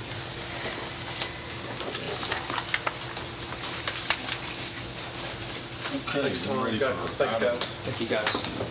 Item 18, funding for renovation of the former judicial building, and I believe our mayor is going to cover that. Yeah, Ben, if y'all come on up. Yes, sir. Thank you, Mr. Chairman. Ben's here on these next several items. We'll go through these. First, number 17 on your agenda is funding for the former judicial building renovation. Will be requested in the amount of $4.2 million. That consists, that $4.2 million is made up of $3 million for the construction, $400,000 for soft cost, $650,000 for IT equipment, which is the security doors, cameras, upgrade equipment, wiring, plus $150,000 for F&E. And those funds, I believe, our finance director says will come from future bond issue. We'll borrow from ourselves, is that correct, Lisa? And I Well, don't want we'll to just- steal your thunder, but yeah, you've got a lot of these, and what comes next is Spring. setting up interfund capital outlay note to kind of put the money's in place until we borrow in the spring or later. Tell a country boy what soft cost is. Engineering, architect. Engineering, drawing. permits. Yeah, permits.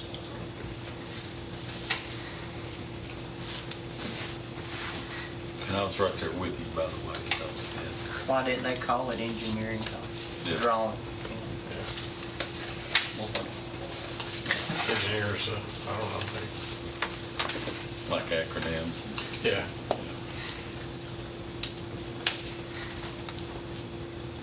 probation downstairs.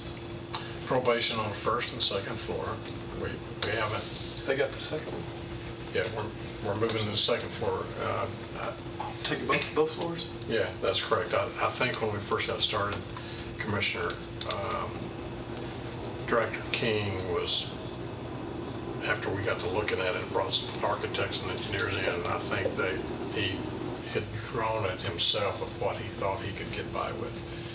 Brought a new director in with Commissioner Irving, and Director Irving, and actually started looking at the space needs and brought the lady who runs probation down here that we have to vacate by July 1 because that building's been sold. Chancellor Wilson had sold that building that we're occupying now, and realized we need that second floor for any future growth. He had them crammed in there, Trey King did, so much. Third floor, Ben has been moving all the additional furniture and whatever else is in there that was left by the move that nobody wanted. Basically, we moved it all to the third floor and trying to clean it up for the start of this project, and then IT will occupy the fourth and fifth floor. We're going to go ahead and upgrade the third floor bathrooms to ADA. All bathrooms on all 5 floors will be upgraded to ADA and elevator. The elevator. Elevator shafts, if you recall, they were pretty slow. Like, you could walk the steps faster. What are we paying now on our probation rent down there? Anybody know? Is that 8,000 a month? $7,500 a month, I believe. I'm just kind of looking at cost savings here by moving them into our own facility and. Sure.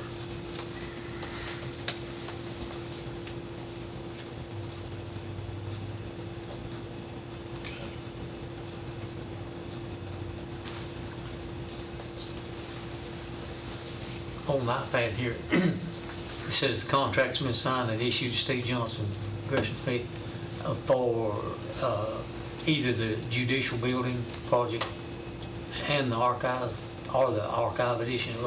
So when we're looking at the archive edition funding, they're going to be authorized to go ahead and put out the bids for both of these projects. I think That's what came out of property management. They felt like, or the PBA is doing this. We turned it over to the PBA. The PBA felt like that because there is such a demand for contractors, they thought they might entice by offering. We'll have 2 different architects, okay? Right. So we got Gresham Smith on the old judicial building, and then we got Bart Klein with Klein Sweeney on the archives building.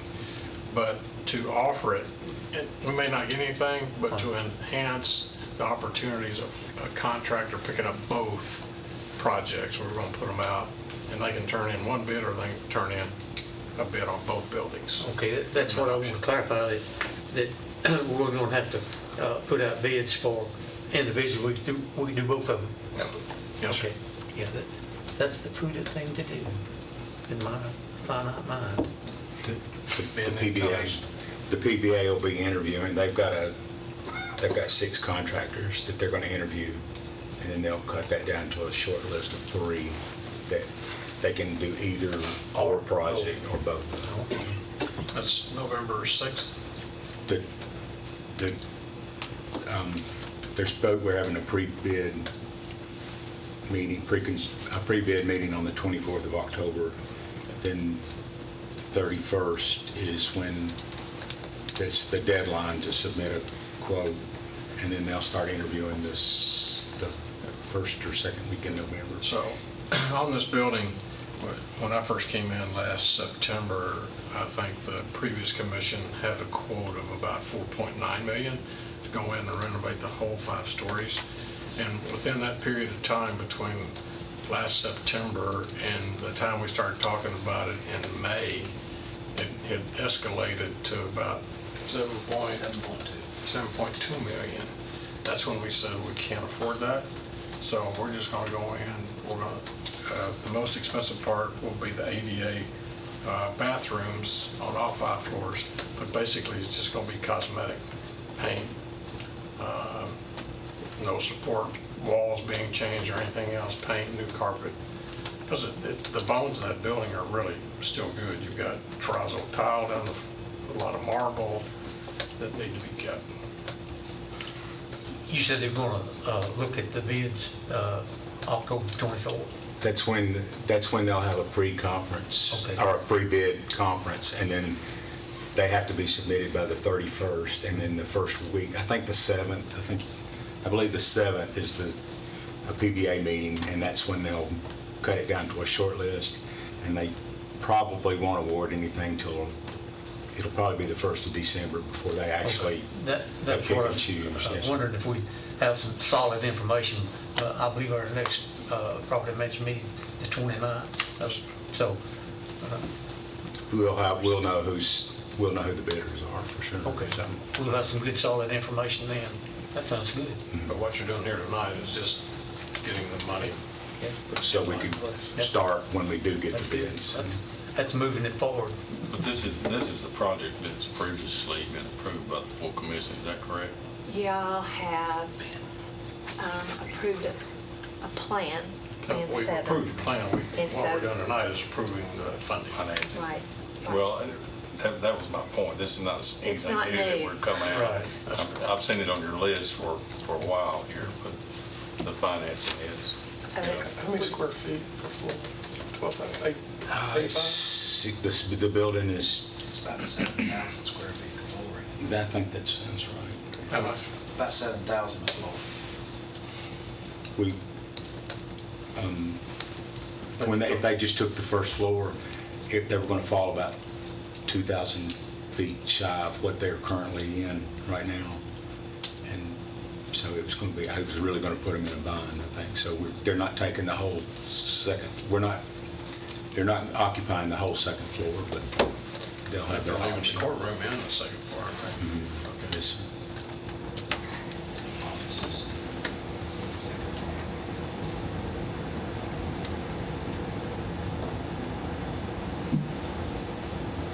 Mr. Chairman, I don't know if you want to talk about Archives building, since they're kind of both conjoined together. We get, one contractor, they go ahead and go and combine the two together, or you know, separate. I guess I would look at it like as if the school board was coming forward and they're asking for funding for X project. And so the request is 4.2 million for, Plus 2.2. Archives well, yes, for 6.4. 2.2 million, 281 is what that one is.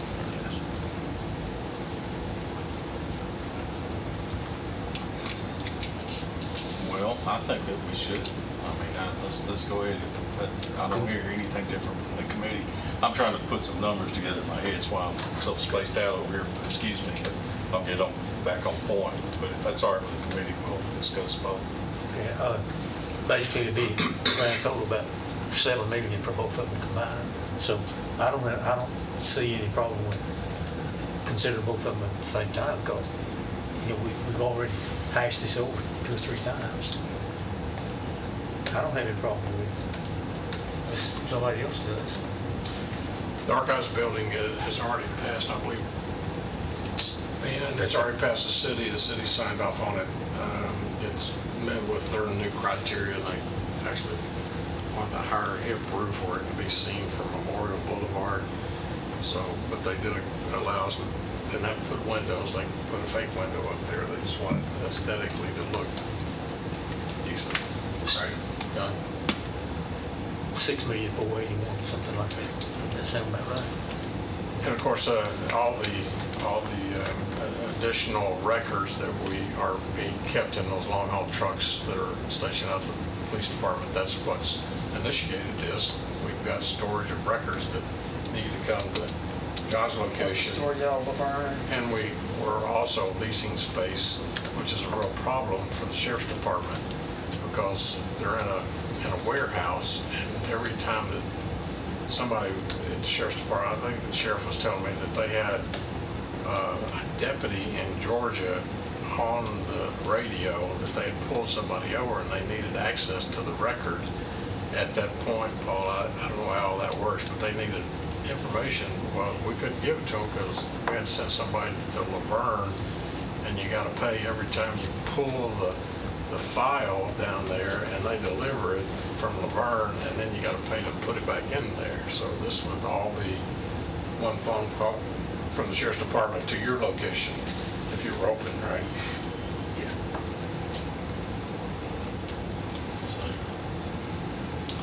Well, Do you need a motion? we- Does anybody else have any problem with considering both of them at the same time? I do not. I don't hear any objections. Okay, I'll make that motion. We forward both of these on. Approve the project budget at the 4.2 million and the other one at 2,281,000 to be funded with a future bond issue. Yes. I heard him, that's exactly what he said. That's exactly what I was thinking. I thought I heard that. We have a motion, do I hear a second? Second. And I have a second. Thank you, Commissioner. Is there further discussion on this issue? Hearing none, let's call roll. Commissioner Allen? Yes. Commissioner Dodd? Yes, sir. Commissioner Johnson? Yes. Commissioner Piercy? Yes. Commissioner Stevens? Yes. Commissioner Peak? Yes, and motion carries. This will be presented to the full commission at our next meeting. Okay. And the next item on the agenda is funding for the community care renovation. Thank you, Mr. Chairman. As many of you know, community care, we have two sections of community care that has been remodeled. I think the last one, Ben, was through Christie Houston, I believe the last remodel that we did. And so we still have one old section, the old section that goes back to the 50s or 60s that still hasn't been remodeled.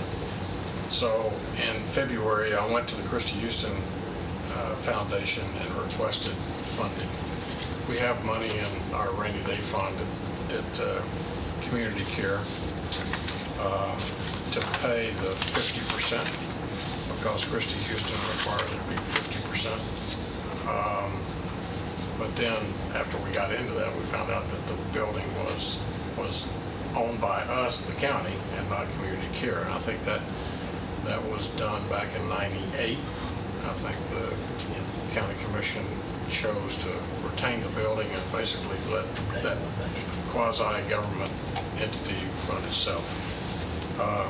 So we're requesting tonight 1.334,137 to be allocated. The cost will be county funded at the beginning of the project, and reimbursements to the county from community care will cover 25% of the cost. So 1/2 of the renovation cost will be funded from a donation of the $609,058 by the Christie Houston Foundation over a 3-year period. So they'll take that 609 and divide it by 3, okay, until it's paid off. Ben's been working on part of the roof, which is that the same section? There were some repairs in that section. We're replacing some more roof, but the repairs in that section, it's under warranty, and so we're kind of waiting on The that. Community Care Board felt that it was time that we do something because when people come out to visit where they want to put their mom or dad or grandparent, they always go, if I put mom out here, I want her in the newer building, newer section. And so unfortunately, we still have this old section. So this will be an upgrade to the furniture, to the bathrooms, to the draperies. It'll just make it more modern. And I have to brag on the community care. It's I worked at Boulevard Terrace when I was in college, and a lot of nursing homes, you walk in, it's kind of like a vet. When you go in, your dog smells that smell. Well, there's also an odor in either a jail or a convalescent center. Community care, you do not. I mean, it is a nice facility. If we can, once we get this upgraded, we think that I think our occupancy rate will really climb. We're around about 80%. I think we'll be well over 95% occupied. Because you lose people several a month just because of age. Can any of that community care money be put toward this at all? Can be. We're talking about 25%. 25%. 25% of it is going to be community care money. But the request is to go ahead and advance fund. Fund it up front. And then over 3 years, we'll be getting money back from Christie Houston. And then at some point, we'll have the 25% coming from, Christie Houston well, also. community From care. community care, And then we'll that's have the correct. other. You see, so really, at the end of the day, we'll just pay for 25%. So you talked about 25% of the 1,334,000 Yes. would be the liability that the Of the county county. would have. Well, I served 6.5 years on the board out there, and rest assured, community care is second to none in the service and everything else. And it's money well invested. And a lot of people are under the misconception that all belongs to the county, but the county is just responsible for the building and the some equipment or whatever, you know. So HVAC goes out. Ben, let's go fix it. so And the roof. and the roof. Well, of course, that's, of course, 25% is a bargain on meals, you know. Especially as generous as Christie Houston has been during that time that I was there for the 6.5 years. They really stepped up to the plate more times than one. And I can remember, Robert, and you were on too, at one time, it was about to go under over about $200,000 that we had loaned. And we bit the bullet and went ahead and took care of it. And Mark King came in out there. I can't remember what the other fellow's name was, but anyway, he turned it around and paid that $200,000 back. But it's been a good investment for the county. You know, we can't all afford to go to Adams Place, and absolutely, you know, this is an option. I know y'all all remember Mr. Willie. Oh yes. Never came to me once and never asked me to do anything for the county as far as commission business goes, but he came to me on that and he said, Robert, and that's exactly what he said. We can't all afford to go to Adams Place. Y'all need to keep this facility for us, and I agreed wholeheartedly then, and I still do. And I think it's a good project for the county. And two, it looks like we've got pretty good financing here. Christie Houston is always helping us out. I don't know who's on the board there. I should know, but I just want to publicly thank them for all they've done in the past, not necessarily this, but. Ann Davis is the new director. She took over from Mr. Mifflin when he retired. Commissioner Cook's been on there 105 years. Watch that mouth now. No, you're talking about community care. He was talking about. I was talking about Christie Houston. I thought it was about community care, but Carol's been on there ever since she's been on the county commission. Annie Hustleton, there's Greg Lyles, there's Faye and Kay Jernigan. Doug Bogert. Doug Bogert, and Joanne Medlin's our newest member. Oh, that's right. She That's just right. came on. Okay, so we've heard the recommendations. We've also heard some financing that we could possibly do. Do I hear any recommendation from the committee or more questions? Motion to approve is presented. We have a motion to approve. Second, Commissioner Dodd. Do we have any further discussion? Hearing none, call roll, please. Talk about funding before we. Yes. I thought that was your next step. Go ahead, please. On this one, what I'd like to do to advance fund it is to take half, kind of what we did last time, take half from development tax and half from the general fund to make this a little cleaner, because it's going to, have money that we're going to be putting back. It's just going to be a little cleaner if we can just use our own money for that, not wrap it up into a bond issue or anything, because we're only going to have to. That's exactly what I said. That's acceptable. And for the motion, what about the second? Yes, indeed. Okay. So we're going to take half from the development tax And and half half from unassigned. Unassigned, okay. Any other discussion? Hearing none, let's call roll. Commissioner Allen? Yes. Commissioner Dodd? Yes. Commissioner Johnson? Yes. Commissioner Pearson? Yes. Commissioner Stevens? Yes. Commissioner Peak? Yes, and motion carries.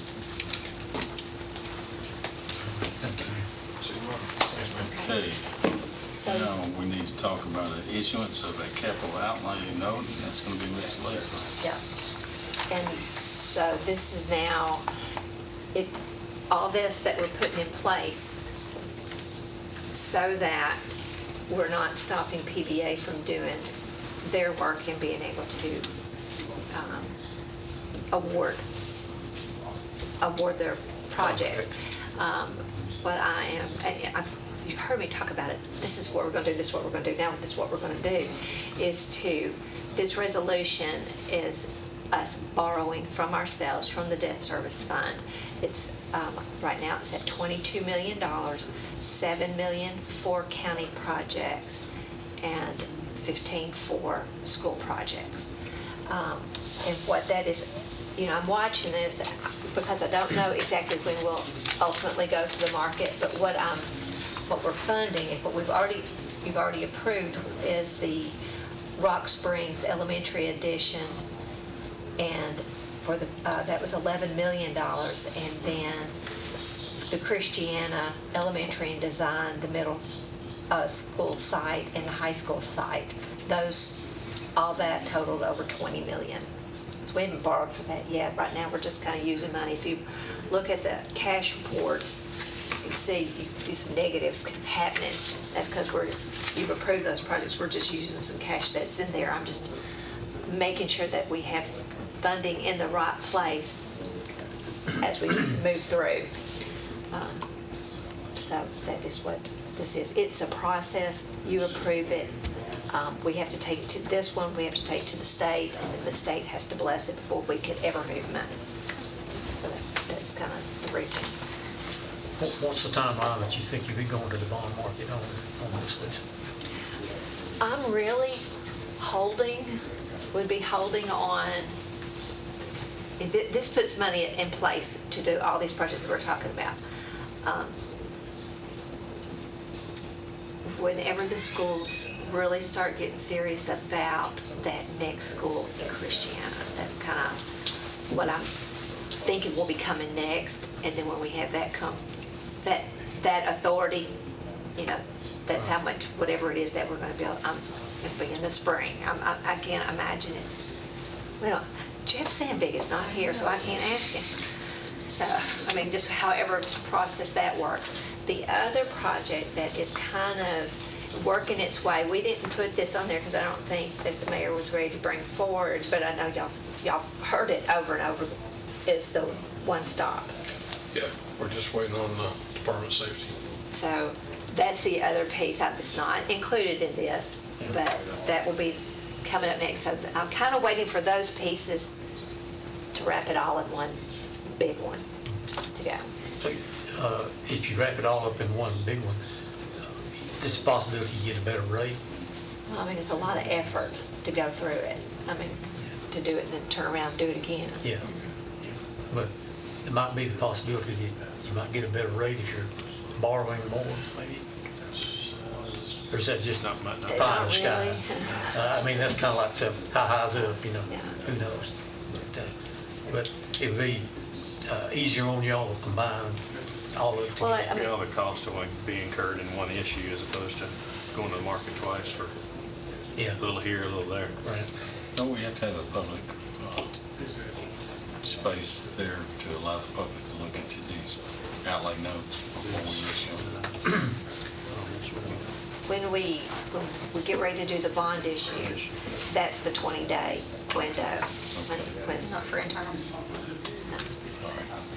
And we have plenty of money for whatever the balance that we have left for the schools to do their third land site. Yeah, right, that's what I guess that's what I was kind of getting, that's what we're using for these other things, and I thought, I don't want to be the linchpin when to they get- say, when yeah. they want to spend, they want to be able to do it. I don't. There's a third land acquisition that we had, Right, in and see, theory, given that's- them okay to do. So I You just- got, right now, between the elementary land and the 7 through 12, that's, about 5-something million, 5.2 million. Is that right? So we've given them like 10 something for For the 3 sites, Yeah. but that's what And we then- have left. We've got the 5. Yes. Which that's what we've been using to help fund Rock Springs Elementary and whatever that other, so, I just want to make sure if they show up with a contract, we can buy land. right. Right now, on the school projects, we've got 9 million, almost 10 million at the end of September. So again, the other thing that should be coming, and I'm hoping that attorneys are working on the bi-party agreements with these dollars between the county and PBA, is that document that says, okay, PBA, here's your budget. So what you're looking for right now is a motion that would allow you to issue this capital outlay. Yes. Do we have any other questions for the finance director about this financial outlay note? If not, I would entertain a motion. So moved. You have a motion Second. and a second. Is there any other discussion? Hearing none, let's call roll. Commissioner Allen? Yes. Commissioner Dodd? Yes. Commissioner Johnson? Yes. Commissioner Pearson? Yes. Commissioner Stevens? Yes. Mr. P? Yes, motion carries. Okay, Lisa? Okay, so the next thing that we have is, it's nothing that you have to vote on. We've talked about it, and this is the CT 0253 form. And this is on the last issue that we did for the Motorola. I already gave y'all the heads up about the interest cost was 1.428. The cost of doing this is on the second page, $140,573, and it's detailed of where all those expenses are. And this is just for presentation, and it's a comptroller requiring us to make sure that all the commissioners understand what the cost of debt is. Number 17. Complies with number 17. Oh, yes. Oh, complies with- To the governing body on this date, on this meeting. Right. You have to fill that in, so. So once that's presented next week, then we send it to the state. So this Tell them we did it. So that is nothing to vote on. It Your is information. pure Okay. information. So let's get out of here and look at this last thing. All that right, we've so got. the last one is, that had already come through the committee. It went to commission last month, but we didn't have the contract, and the contract didn't get to us until the day of commission. And so I think the mayor felt more comfortable just delaying 1 month to give everybody Had a opportunity to look commissioner at too it. that just didn't feel comfortable, even though the attorneys had both said we're good with it, with the language, but some, it's a, well, as you Well, can it's see, it's a pretty very lengthy. thick document. And of course, they said that they would like to read it, and they never came to get a copy of it, so I think we're good. I think we still made some changes afterwards, though. Yeah, and some other changes were tweaked. But I talked to Nick right before we came up here tonight, and he said we're good to go. So that one is just going to fall. So, It's, Yeah, well, This is just your information, just so Well, you that can was some stay of up my- tonight and read. From public safety, there was an issue there with the sheriff's department, and we've got that worked out. That's correct. So contract is good as far as he's concerned now. That's the only concern that I had, other than seeing them all. So that'll go to the full commission for Next their Thursday. vote, and we don't need to vote on that tonight, is that correct?